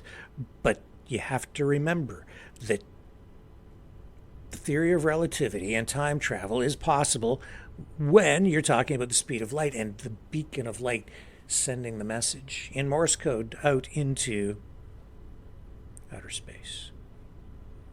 It takes a long time, light years sometimes, for the message to reach its destination. But if you want to know why, that's probably why, that beacon. What else do I have for you in here? All kinds of stuff tonight on Truespiracies. Really, we're going to get to the National Enquirer very shortly. And I know you're going to love that. Oh, yes. The world is still waiting for the world's first human head transplant. Oh, you think I'm joking? No, don't you remember? Don't you remember? A real thing, man. It's true. Or they wanted to make it true. This was... What's this guy's name? Valery Spiridonov. He is a man who is disabled in a wheelchair. There's this doctor. The doctor's name, Sergio Canavero. And what they wanted to do a number of years ago, I think it was around 2019, is they wanted to transplant the head of Valery Spiridonov to another body, allowing him to have a fully functional body. Or would they be transplanting the body onto the head? Either way, they had this complex operation planned. Let me just show you. I am not joking, man. This was a real thing. You think I'm making this up? No, sir, I am not. This is Truespiracies, remember. Here we go. This from The Sun. You know what I should do actually first is run this other clip. Yeah, this one here. From Good Morning Britain. And this is when he first agreed to have the procedure done.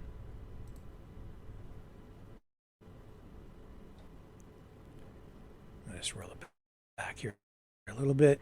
Valery Spiridonov. Your quality of life could be if this is all a huge success. Okay, let me explain. I'm not doing only this project, this full body transportation project. I'm also in charge of several other projects, but this was the most public one. I also try to improve lives of other people by creating autopilot wheelchair systems, other accessible devices, but it became so that Dr. Canavero's project is most known. But for you personally, Valery? Yes. I'm trying to get inside, well, quite literally your head about this, right? I want to know what is making you do this? What is your motivation personally? My motivation personally is about improving my own life conditions and to go to the stage where I will be able to take care of myself, where I will be independent from other people. Okay, so that was him, and that was in 2016. Sorry, but this went on for quite a while. So this doctor that wanted to perform the operation, it was very experimental, I guess, but this guy had agreed to do it. So they kept getting delayed and delayed, and he backed out. And this was in 2019, right? So here, I'll show you. And you know why? Because he met a woman and fell in love. Does anybody remember this story? Here we go. He fell in love. Here's an article from The Sun.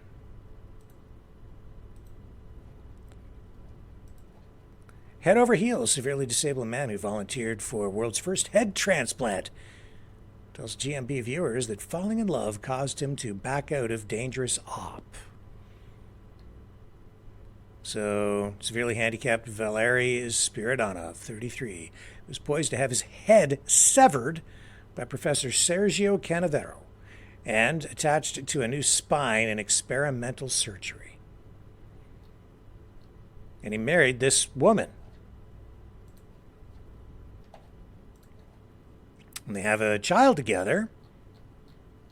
And he says, no, I've changed my mind. Not going to do it now. And I guess he has his... has a business now and pretty good quality of life.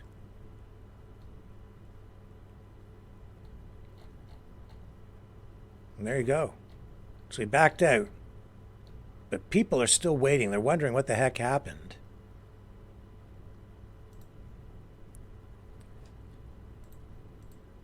And there she is, his wife.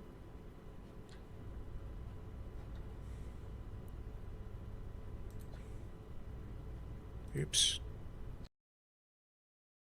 Thing from earlier. Okay, so The world is still waiting, though, and you can see that they still talk about this online.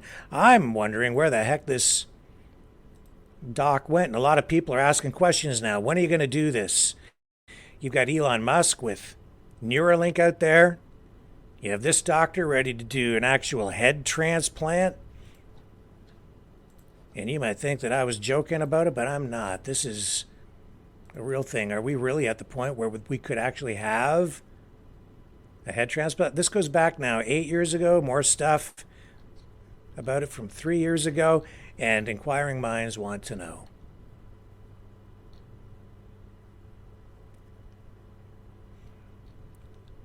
And 10 years ago, they said that they had successfully performed a head transplant on a monkey. So is the technology there? It's possible. They say that it's there. So why do I bring it up? Because Colonel McGregor last night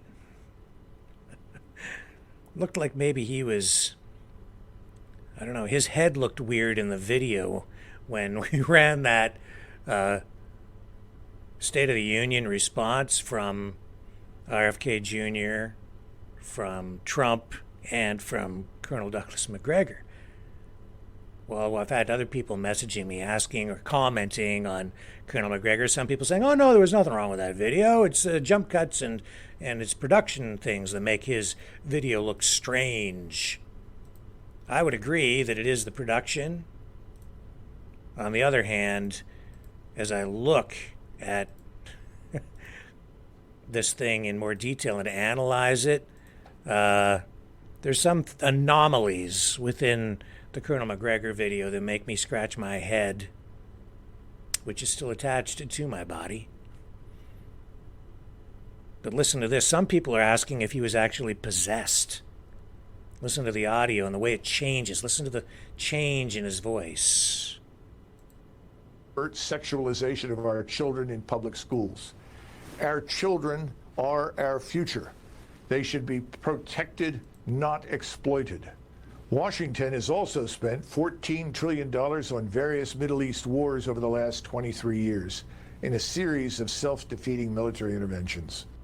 More recently, Washington spent hundreds of billions of dollars on an unnecessary war with Russia, with little to show for it. What happened to his voice? It was like it's like the devil possessed him for a moment. 23 years in a series of self-defeating military interventions. More recently, Washington spent hundreds of billions of dollars on an unnecessary war with Russia, with little to show for it.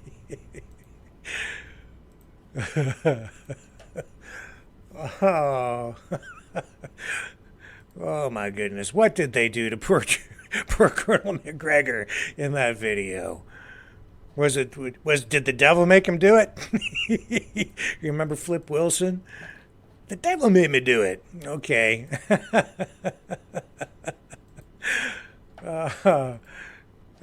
Serious subject matter, but funny. I'm pretty sure I know exactly what happened there. Do you? What do you guys think? Possessed? Poor filming? Controlled up is good. Got deep for sure. Oh yeah, man, no question. That audio in that section, totally different voice, right? AI malfunction. His voice has always been deep. Well, not through the whole thing. Not in that video. It sounds completely different in that little section right there. Did you not hear that?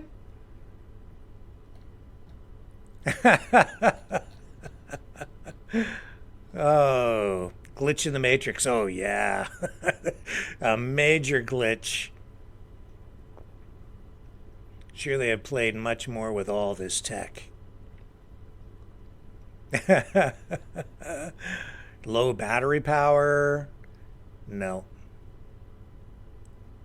Just a glitch? No. That's not what it is. I know exactly what it is. I know exactly what caused that. I can duplicate it. I can show you in another video.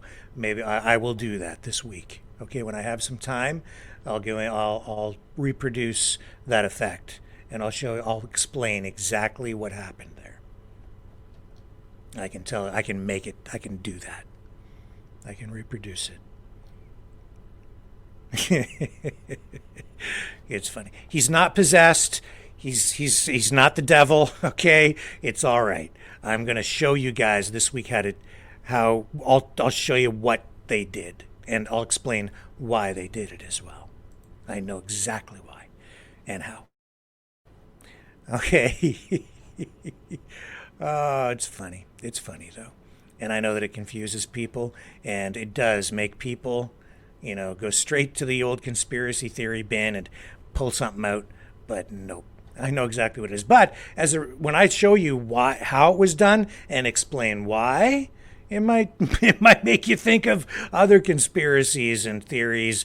So just try to hold on to your reality and your senses when we get into it later on, okay? Queen Romana did the dildo. Oh, somebody sent me a video of Queen Romana the dildo.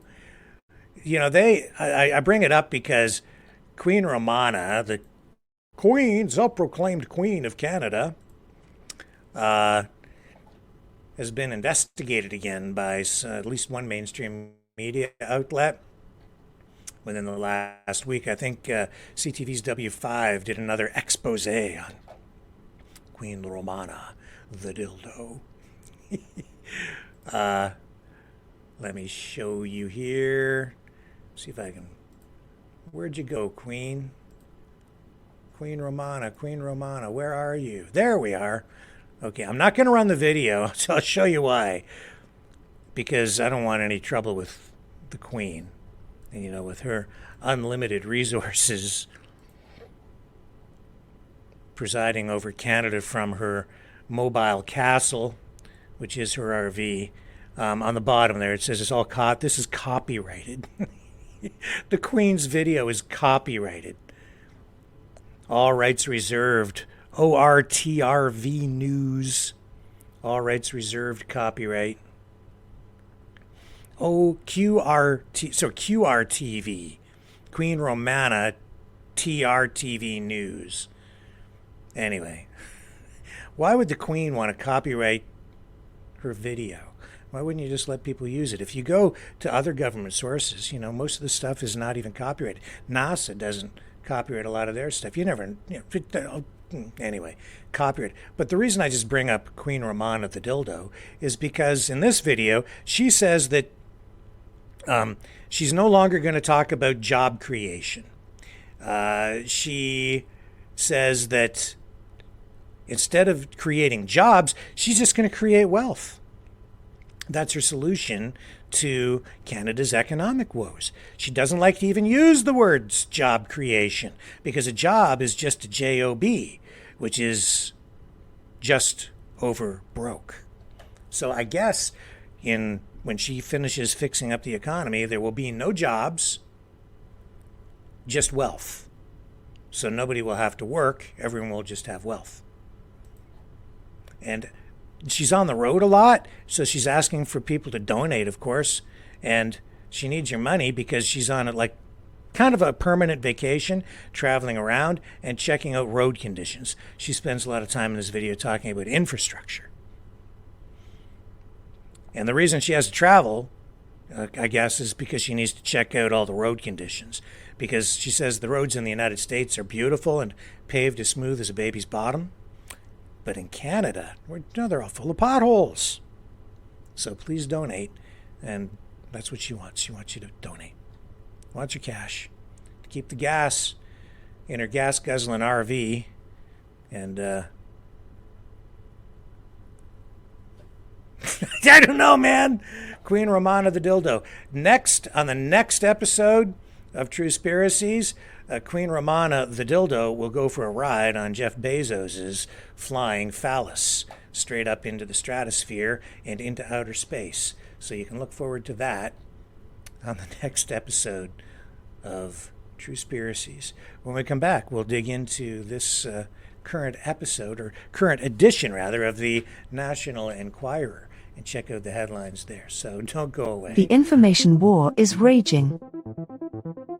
Truth without integrity is worth nothing. Maverick News. Because those who have power and those who seek it must be held accountable. The world is watching. Join our family of truth seekers. Donate today and add your voice to the chorus of Maverick Knights. Donate at maverickdonations.com. Truth. Integrity. It's the Maverick way.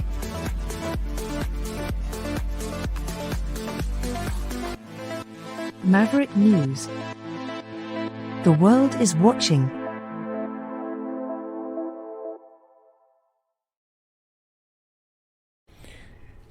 So, the National Enquirer, we've done 2 episodes, the pilot episode and then episode 1 of Truespiracies, looking at some headlines from the globe. But this week, the Enquirer, because inquiring minds want to know. A lot of celebrity news in this one, but right off the bat, something that's going to be of extreme interest to our viewers. The Jeffrey Epstein case. It says here, squeals to go free. Maxwell unmasks Epstein's FBI spies. There it is, right there. Monster mom Ruby Franke will die in jail. Vanna's dream wedding, Vanna White.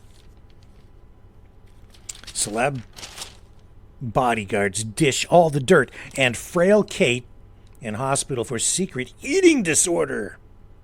They love the royals. Royal family scandals.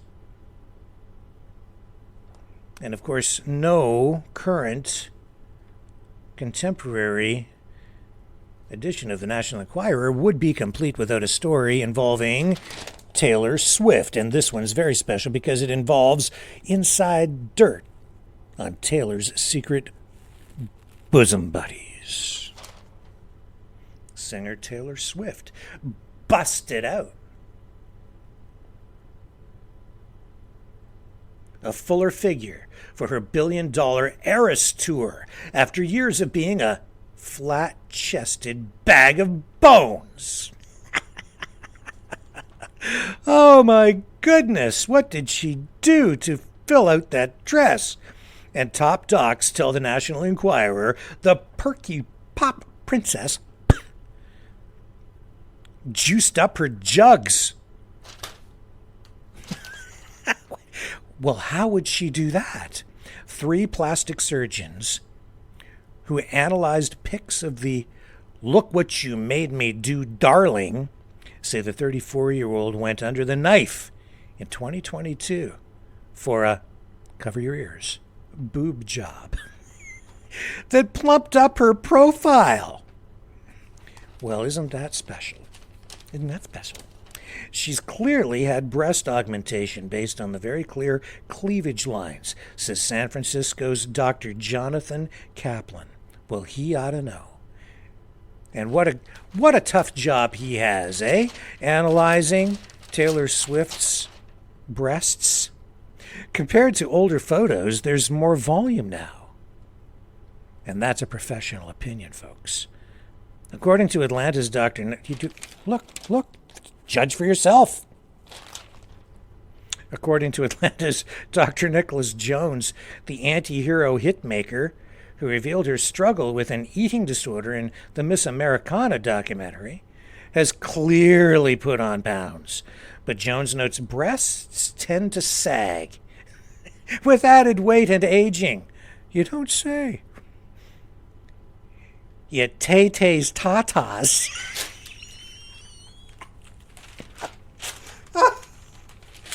Tay-Tay's tatas?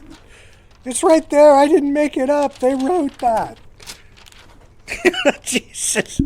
Oh, my God. Tay-Tay's tatas. Oh, I hope my mom's not listening to this. It's possible the change could be attributed to a special push-up bra or strategic taping.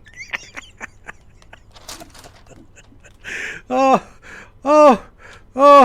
However, from my perspective, it says, this is a professional opinion, it seems more likely she underwent a silicone subglandular breast augmentation. Talk about life in a fishbowl. Poor Taylor Swift. She just, she's paying a pretty heavy price for being so wealthy and famous. Dr. Javed Sajan of Seattle agrees. They needed a second opinion. Excuse me, doctor, could we get a second opinion on Taylor's tatas? Taylor is sporting signs of implants, including fullness of the upper pole, which normal breasts do not have. Well, now she has abnormal breasts. A round curvature and greater projection. That reminds me of, remember those bullet bras from the 50s and the 40s or whatever? You probably don't remember. I wasn't born yet. I wouldn't know anything about that. I've only heard about it. Sources dish the image-conscious superstar spruced up her looks because she knew her blockbuster tour would put her in the public eye in a big way. She looks absolutely amazing, gushes an insider. But then again, she's a billionaire with really big bazungas.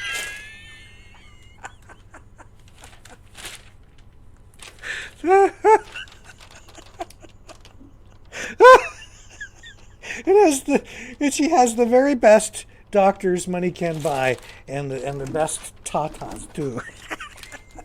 I bet she paid more than a toonie for Tay-Tay's tatas. Oh my goodness. Oh, somebody's binging me on my phone. No wonder. It's probably my mom. Ricky, behave yourself. I'm sorry, Mom. I didn't write it. I haven't even really previewed this edition of the National Enquirer yet. Jessica and Eric, marriage is on the rocks. Jessica. This is Jessica Simpson. Really? That's Jessica Simpson? No, it's not. Come on.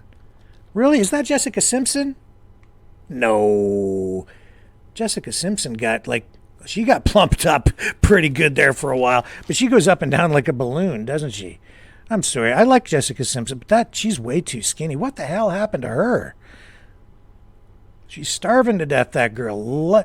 Flighty songbird Jessica Simpson and hubby Eric Johnson are secretly living separate lives, sparking new fears about their nearly 10-year marriage, sources dish. Eric has been doing his own thing for longer than anyone seems to know. Well over a year now. Oh, he's doing his own thing. I wonder what that thing might be. Inquiring minds want to know. Eric, what's your thing? What thing are you doing, Eric, on your own? If he's doing it on his own.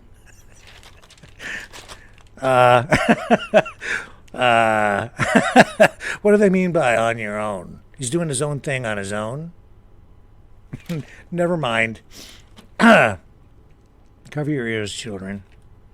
According to the tipster, the 44-year-old retired football pro still loves the pillow-lipped Dukes of Hazzard pop star, 43, and doesn't want their children, Maxwell, 11, Ace, 10, and Birdie, 4, to grow up in a broken home.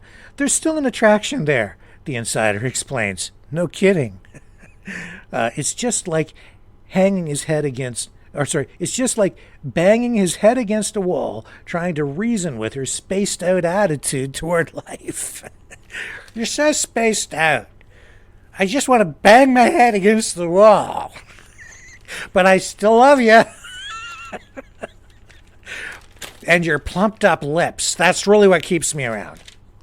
I can't get enough of them. but I have to go do my own thing right now.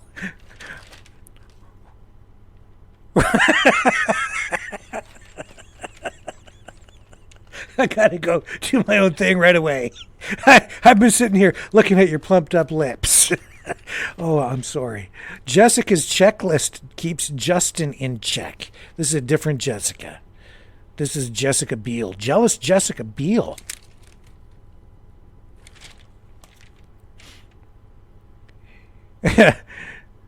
Plans to keep her pop star hubby Justin Timberlake on a short leash during his upcoming world tour to avoid a repeat of the Sexy Back Singer's 2019 cheating scandal.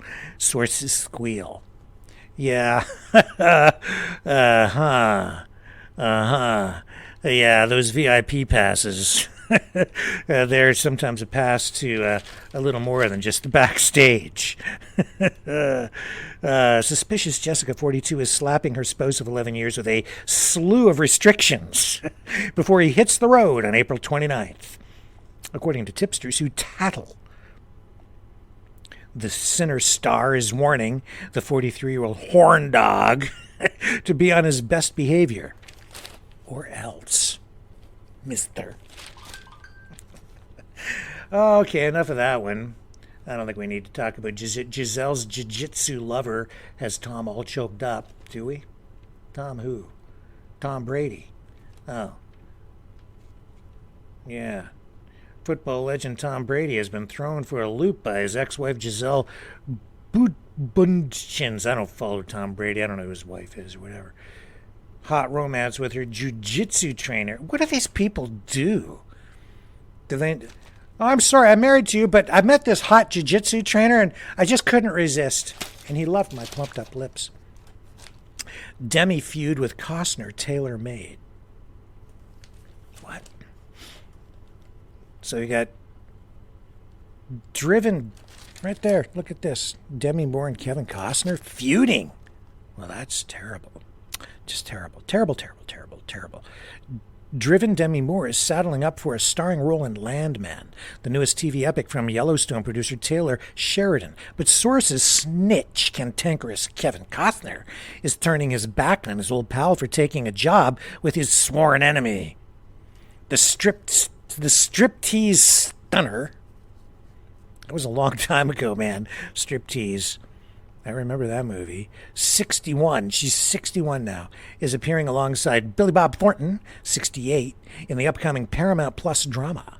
But tipsters dish. I bet you it's the same person who wrote this article as the last one. Dish. They like that word dish. But tipsters dish. Tipsters who shall remain nameless. Yellowstone defector Costner, 69, is fuming over Moore hitching her wagon to 53-year-old Sheridan Starr because he hates the hotshot's guts. Peacemaker Parton gets Cyrus ceasefire. Dolly Parton. Now, you want to talk about breast augmentation? You want to talk about tatas? Diligent Dolly Parton is brokering a peace deal between Billy Ray Cyrus and his peeved pop superstar daughter, Miley.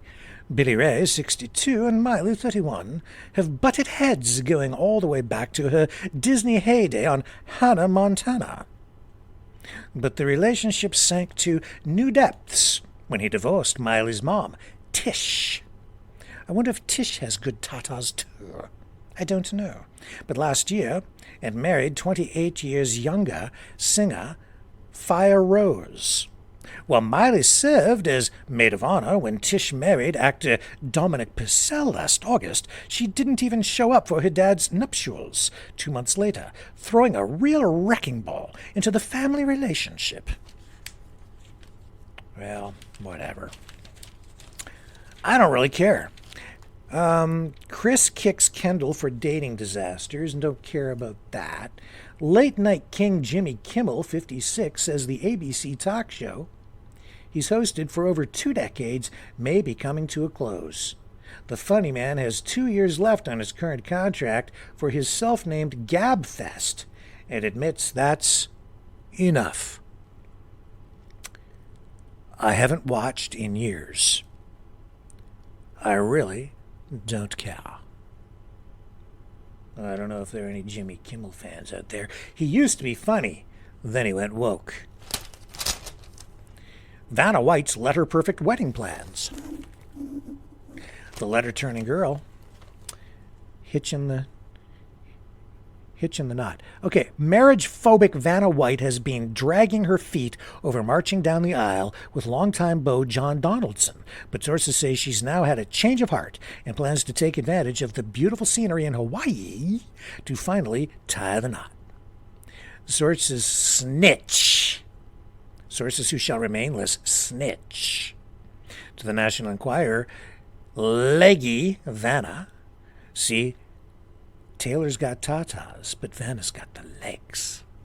67 loves the Pacific Island state for its romance and stunning vistas. So it looks like she might just tie the knot down there in the land of paradise. Joe dreams of modern family with new bride. Who's Joe? Joe who? Joe and Caitlin O'Connor. With his party-hardy ex-wife Sofia Vergara fading in the rearview mirror, Joe Manganiello is putting the pedal to the metal to rush down the aisle with hot young flame Caitlin O'Connor. Well, isn't that special too? Says the church lady. Maxwell's selling out Epstein's FBI cronies. Uh-oh, uh-oh. Somebody gonna be in trouble. Someone got some splaining to do. Fed up with prison and terrified she'll be snuffed out behind bars, sources say Ghislaine Maxwell is ready to finally sing about rogue FBI agents who ran cover for Jeffrey Epstein's sex trafficking ring in return for getting into the witness protection program. Now, there's something you really should be digging into, folks, because that witness protection program, I think maybe there's lots of people in that protection program who are pretty prominent and living undercover. People that maybe you think don't exist no more, but do, if you know what I'm getting at. You know? Anyway, you all know the Jeffrey Epstein thing.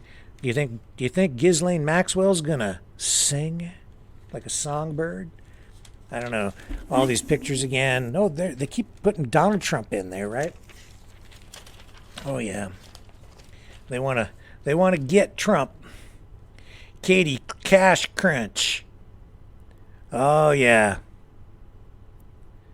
Tom set to turn off spigot on $400,000 child support. Frantic Katie Holmes is racing to reinvent herself as her kid with ex-Tom Cruise turns 18 next month, meaning an end to the hefty $400,000 she gets every year in child support. That's not a bad child support payment.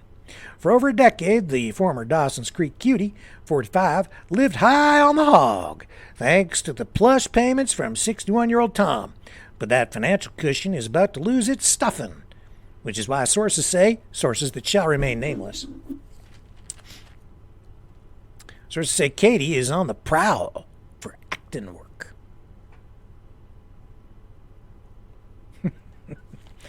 I remember when he got hitched to her, and I was thinking, wow, dude, you was one lucky dude. And then he got up on that sofa there with Oprah, and he danced around, and everybody thought he was crazy, because he was, and probably still is. And then he got unhitched, and it's costing him $400,000 a year. Dude, bad move. Oh, that cost you, didn't it? Yeah. Sharon pinches her pennies. Hollywood sex pot. Oh, come on, man. You gonna call Sharon Stone a sex pot? What you doing that for? Hollywood sex pot. Sharon Stone, 86. No, sorry, 66. I'm sorry, Sharon. I'm sorry. Didn't mean to age you so quick. Don't ever ask a woman's age, but there it is in print. I just can't read worth a damn. Okay, Sharon Stone, 66, and has dropped her. Oh my goodness! At 66, she's dropping her drawers. for movie roles? Oh, she has dropped her drawers. Oh, okay. Yeah, I know. I remember. She didn't really drop her drawers, though. She didn't have any drawers on at the time, as I recall. Oh. She has dropped her drawers for movie roles, including Basic Instinct, but insiders whisper the one thing she will not pick up is the check. Recently, the actress, worth $40 million, whined about how everyone expects her to pay for things. But insiders say she gets comped all the time. Yeah, isn't it funny? The richer you get, the more people want to give you stuff for free. I don't know if you've noticed that. Maybe you haven't, because maybe you're not that rich. But if you hang around rich people, if you've been around them, it is curious to me how people who are really rich people will say, like, you know, they get free stuff all the time. Yeah, it's true. It's true. Look at this. This woman has the Thor hammer. Star power, mighty Thor herself, Natalie Portman, wields her magic movie hammer at Disneyland. I really nailed that performance. There she is, Natalie Portman with her Thor hammer. And then Usher's unusual newlywed digs. 45 years old, Usher is, followed his triumphant halftime show at the Super Bowl with a quickie Vegas wedding to longtime baby mom Jennifer Golchochiki-Chika. I can't pronounce her name. I didn't even know he did that, but I know now. But their unconventional living situation is causing chatter. When news of their wedding broke, many were puzzled that they don't cohabitate. Whatever. Okay. Sensational serpent. This is about the world's biggest snake. See that one? That's a great big thingy. World's biggest snake discovered in Amazon jungle. The world's biggest snake, 26 feet long, with a fanged head the size of a man's, has been found slithering through South America's forbidding Amazon jungle. And the monster is larger than the mythical man-eater in Jennifer Lopez's chilling horror flick, Anaconda. The 440-pound northern green anaconda, which crushes prey in powerful coils as thick around as a car tire, was discovered by an expedition led by Dutch biologist and TV wildlife host Professor Freek Vonk.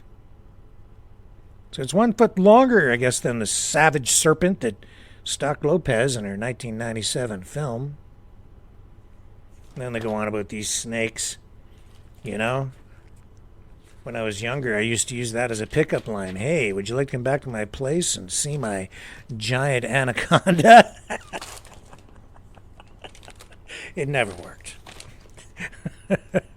Kind of got me slapped upside the head like those guys in that fake Russian propaganda video. It's like, I never said that to a woman. I never, ever did say that.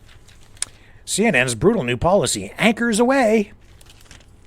Fake news, fake news, fake news, fake news in the National Enquirer. Fake news exposed in the National Enquirer, because this is the only news you can trust. Sinking net dropping priciest stars. You know, CNN boss Mark Thompson is slashing budgets, it says here. It says big bucks talent will become history at CNN as the spiraling network's new honcho slashes budgets and takes aim at anxious anchors with oversized salaries. Dish. Insiders who shall remain nameless. So who are they going to get rid of? Come on, you can't get rid of Wolf Blitzer. You can get rid of Jake Tapper. The Wolf Blitzer's just been there too long. You can't do that. And contracts for most of the heavy hitters, it says here, including Cooper and Tapper, won't expire until the November election, but insiders say that after that, all bets are off. And then it's hack and slash time. Scorched earth at CNN as all anchors are terminated. Tucker's red-faced blooper. the historic Putin-Tucker interview. Says that former Fox News blowhard Tucker Carlson is getting pummeled for being Vladimir Putin's patsy after a sniveling interview with the Russian dictator, and sources say the media misstep may derail his plans to return to network television. Carlson was definitely played for a fool, and it's robbed him of any credibility he may have left after getting fired at Fox after the election lies scandal, notes a source who shall remain nameless. He's radioactive now, it says right there. Carlson's interview with Putin was widely slammed as embarrassing. Even worse, it served as propaganda for Putin's bloody war on Ukraine that's claimed more than 130,000 lives on both sides. Tucker, who was unceremoniously canned by Fox last April, couldn't have had worse timing. The interview came during the same week Putin's most vocal detractor, Russian activist Alexei Navalny, who claimed the strongman had him poisoned and then was sent to a Siberian gulag on trumped-up charges, died suddenly, leading his family and others to charge Putin had him murdered. Carlson went into this interview thinking he had scored a coup and a potential financial backer for his digital Tucker Carlson network, spills the source, but as soon as Putin got what he wanted, he publicly blasted Tucker for being a lightweight. Media insiders say the humiliating episode has torpedoed the 54-year-old newsman's negotiations with multiple major networks to return to television, proclaims the source. He looks like a fool to everyone now. I don't think so. I think Tucker okay. I think he okay. I don't think so. Joy schools Sonny on TMI. I don't even want to care. I want to talk about her. Kate crisis turns desperate and ugly. Oh no. Secret eating disorder linked to future Queen's ovarian cancer surgery. Oh no. What are we going to do? Secret eating disorder, not so secret anymore, because they probably have an inside source who dished the whole thing. But we'll never know who it is because that secret source who dishes shall remain nameless. Harry's quickie with dying dad. What? Harry had a quickie with his dad? What the? Did they think for even a second about writing such a thing? Harry's quickie with his dad. Oh, it's a terrible thing. I didn't even want to read that. We already know what that's about. He flew home, spent more time flying than he spent with his poor dad who's got cancer. Major news outlets are just reporting hapless Prince Harry hopped a plane to London to visit cancer-ridden dad, King Charles, but he got the bum's rush after landing in Britain because palace aides feared they'd never get rid of him. Get the heck out of here, you spoiled rotten little brat. But that's ancient history to National Enquirer readers who learned weeks ago Charles's wife, Queen Camilla, blocked her pesky red-haired stepson. You're so pesky. Every time you come home, you're just so pesky. So hard to handle. You're always just out of control. Pesky red-haired stepson from getting too comfortable by his 75-year-old father's bedside. The prince got the heave-ho after being restricted to 30 minutes. Well, they just had a quickie. Oh my God, Winona fears flying solo. Whatever. She'll do fine. Dark side of Amy's moon face. Amy has a moon face. Amy has a moon face. What the hell is that? Amy has a moon face. That's what they're saying. No one's laughing about... I just did. No one's laughing about comedian Amy Schumer's moon face after she revealed she suffers from a chronic health woe that's been wreaking havoc on her body for 20 years. I'm sorry, I didn't mean to laugh at you, but the National Enquirer made me do it. Amy's puffy mug recently shocked Tonight Show. I'm not laughing at Amy Schumer. I'm laughing at the National Enquirer.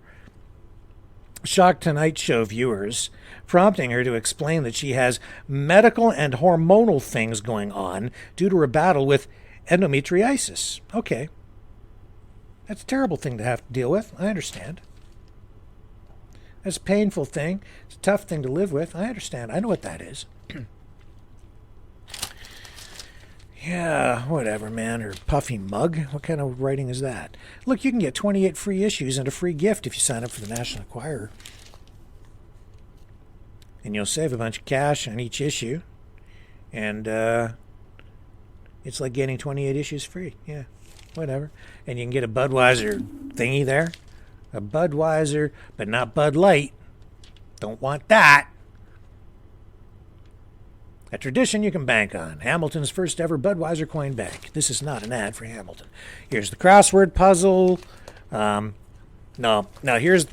the section I really wanted to get into. The underwear section. The scoop on skivvies. Just a lot of underwear stuff. We had what is this? This is just gratuitous soft porn is what this is in the middle of the National Enquirer. And it's in the center. It's like a centerfold section. I don't dare show you all these celebrities in underwear. And this chick here, Kim Kardashian, the bootyful reality queen, 43, has fattened her bottom line by at least $600 million with her shapewear collection, Insider's Blab.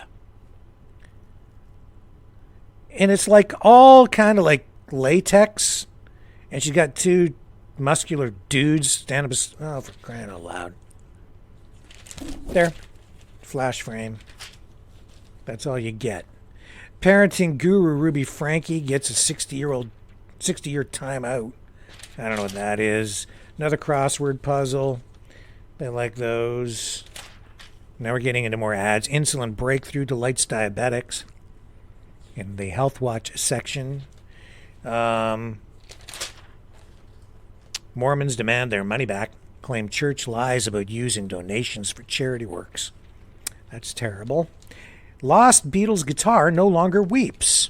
A long-lost guitar, owned by Paul McCartney, is back where it once belonged. Paul's favorite bass was stolen out of a van in 1972, but finally found its way back to the Beatles legend thanks to the Lost Bass Project, a fan-based search for the missing instrument. The thief apparently sold the violin-shaped Hofner instrument to a pub landlord, and it stayed in the family until film student Ruaid Hiri Guest, can't pronounce his name, shared a photograph of the stringed wonder on social media. Guest, who claimed he'd inherited it, has returned the guitar to McCartney, 81 years old. I think it's wonderful that someone honest returned it, says rock biographer Mark Bago. It's karma because Paul has done so much for other people. McCartney bought the bass in Hamburg, Germany for the equivalent of $30 in 1961. It's now estimated to be worth $12 million. Well, that's an investment. Paul's team says he's incredibly grateful to all those involved. That's a pretty cool story. Bon Jovi bar starts brawl. Dud Rage burned his Bridgerton? What is that? Seemed Roger Jean Page, whoever that is. Bridgerton? I don't know what that show is. Hunk. Destined for stardom a few years ago, but whatever, I don't care. Horoscope, don't need that. Bodyguards bust. Well, you could do the horoscope another day. Bodyguards bust butthead stars. Who's clueless? Who's shameless? Who's just nasty? This is Bodyguards telling inside stories on the people they're supposed to protect. And now not protecting so much because they're revealing all the inside scoops. So these are inside sources who shall remain named, I guess. Being a celebrity bodyguard isn't all flashy cars and superstars. It's dirty, dangerous work, thanks to A-list clients who are more of a handful than their weirdly obsessed fans. Now the National Enquirer takes you behind the velvet ropes and into the shadows, where the muscle-bound minders see all, hear all, and tell more about the sweethearts, the abusers, the self-absorbed, and the stars people hate to work for. One hired heavy squeals, the work can be exciting. Sometimes you even develop friendships with a star. but many other times you just throw your hands up in the air and think, they don't pay me enough to do this.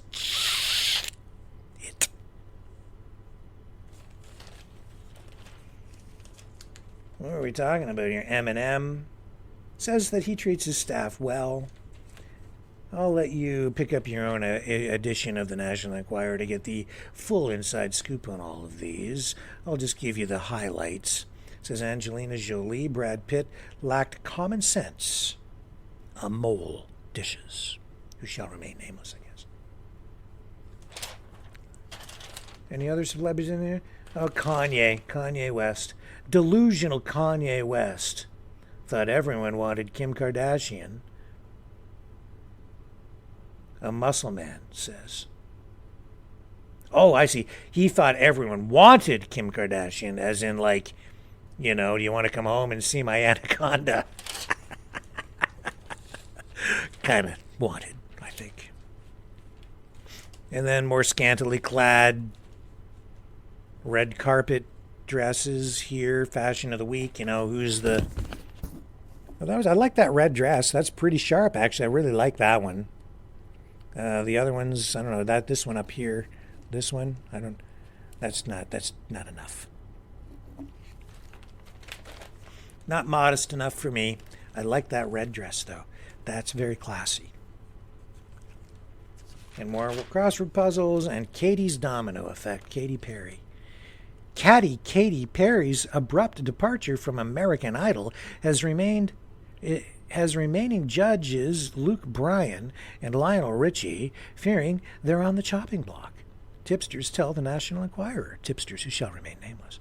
The hot and cold singer, 39, recently announced her exit from the singing competition and made it sound like the move was her choice. But the Enquirer previously reported sources dished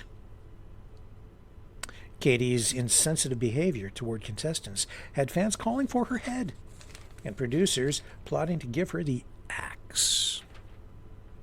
Now spies say livid Luke, 47, and Lionel, 74, are accusing longtime host Ryan Seacrest, 49, of selfishly sucking up to idle brass to torpedo other talent and save his own hide.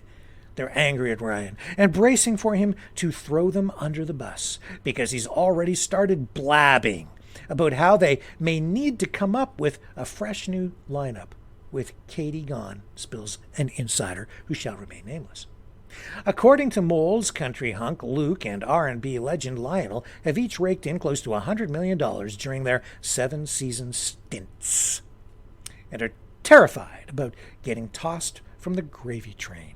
Katie's departure has them worried this could be the end of them as well.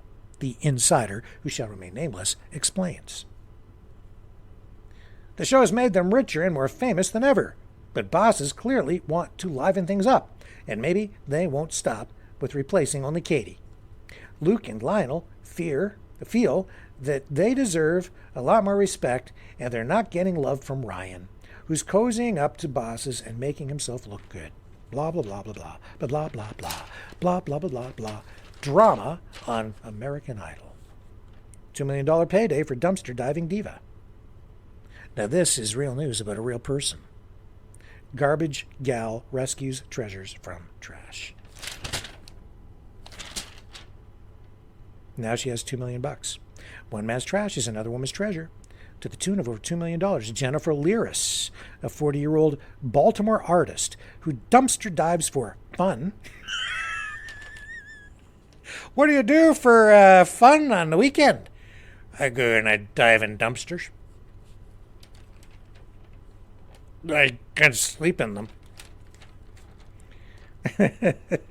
Oh, my goodness. Yeah. Oh, my. I go maybe once a week, she says. I just go whenever I'm out running an errand. I can't resist. I just go for a jog. I see a dumpster over there, and I just go jump in. I just dive right in. I just can't help it. It's so much fun. I just go whenever I'm out running. That's exactly what she's doing. It says right here. I made that up, but it's actually true. I just go whenever I'm out running an errand. I'll go check out the dumpsters, says the junkie. The market. Who am I to laugh? She's got $2 million. What do I have? Nothing.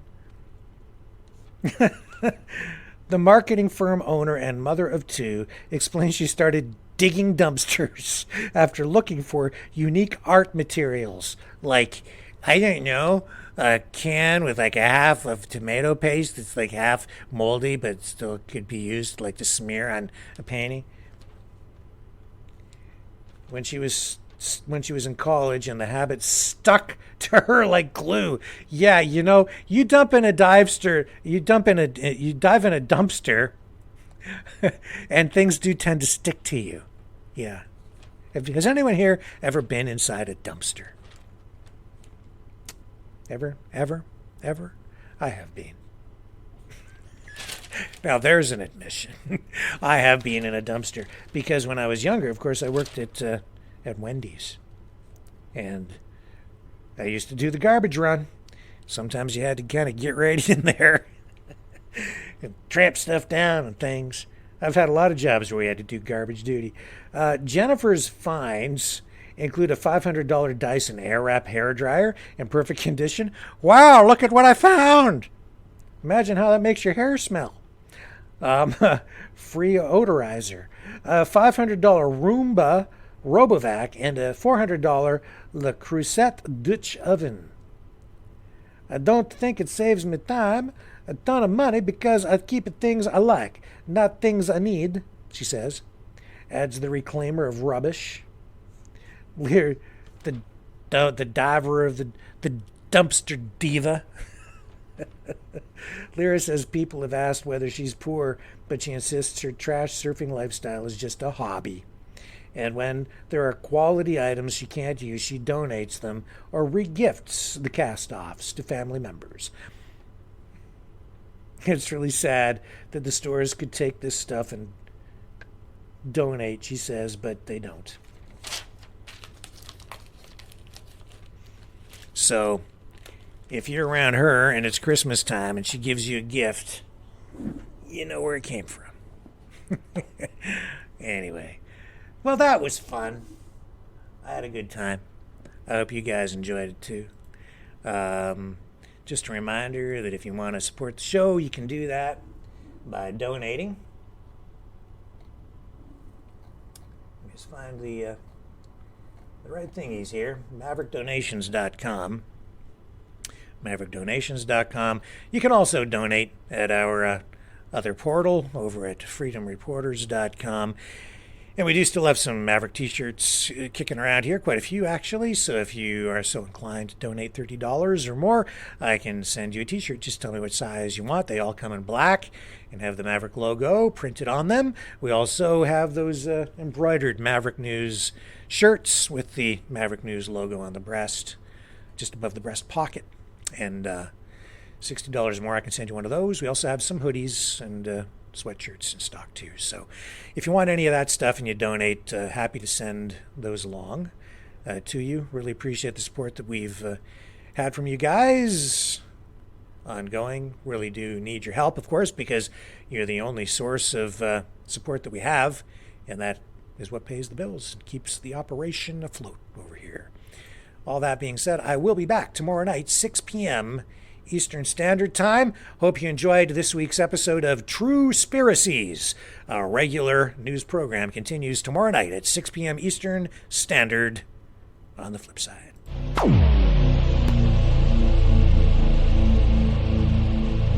This has been a Maverick Multimedia production.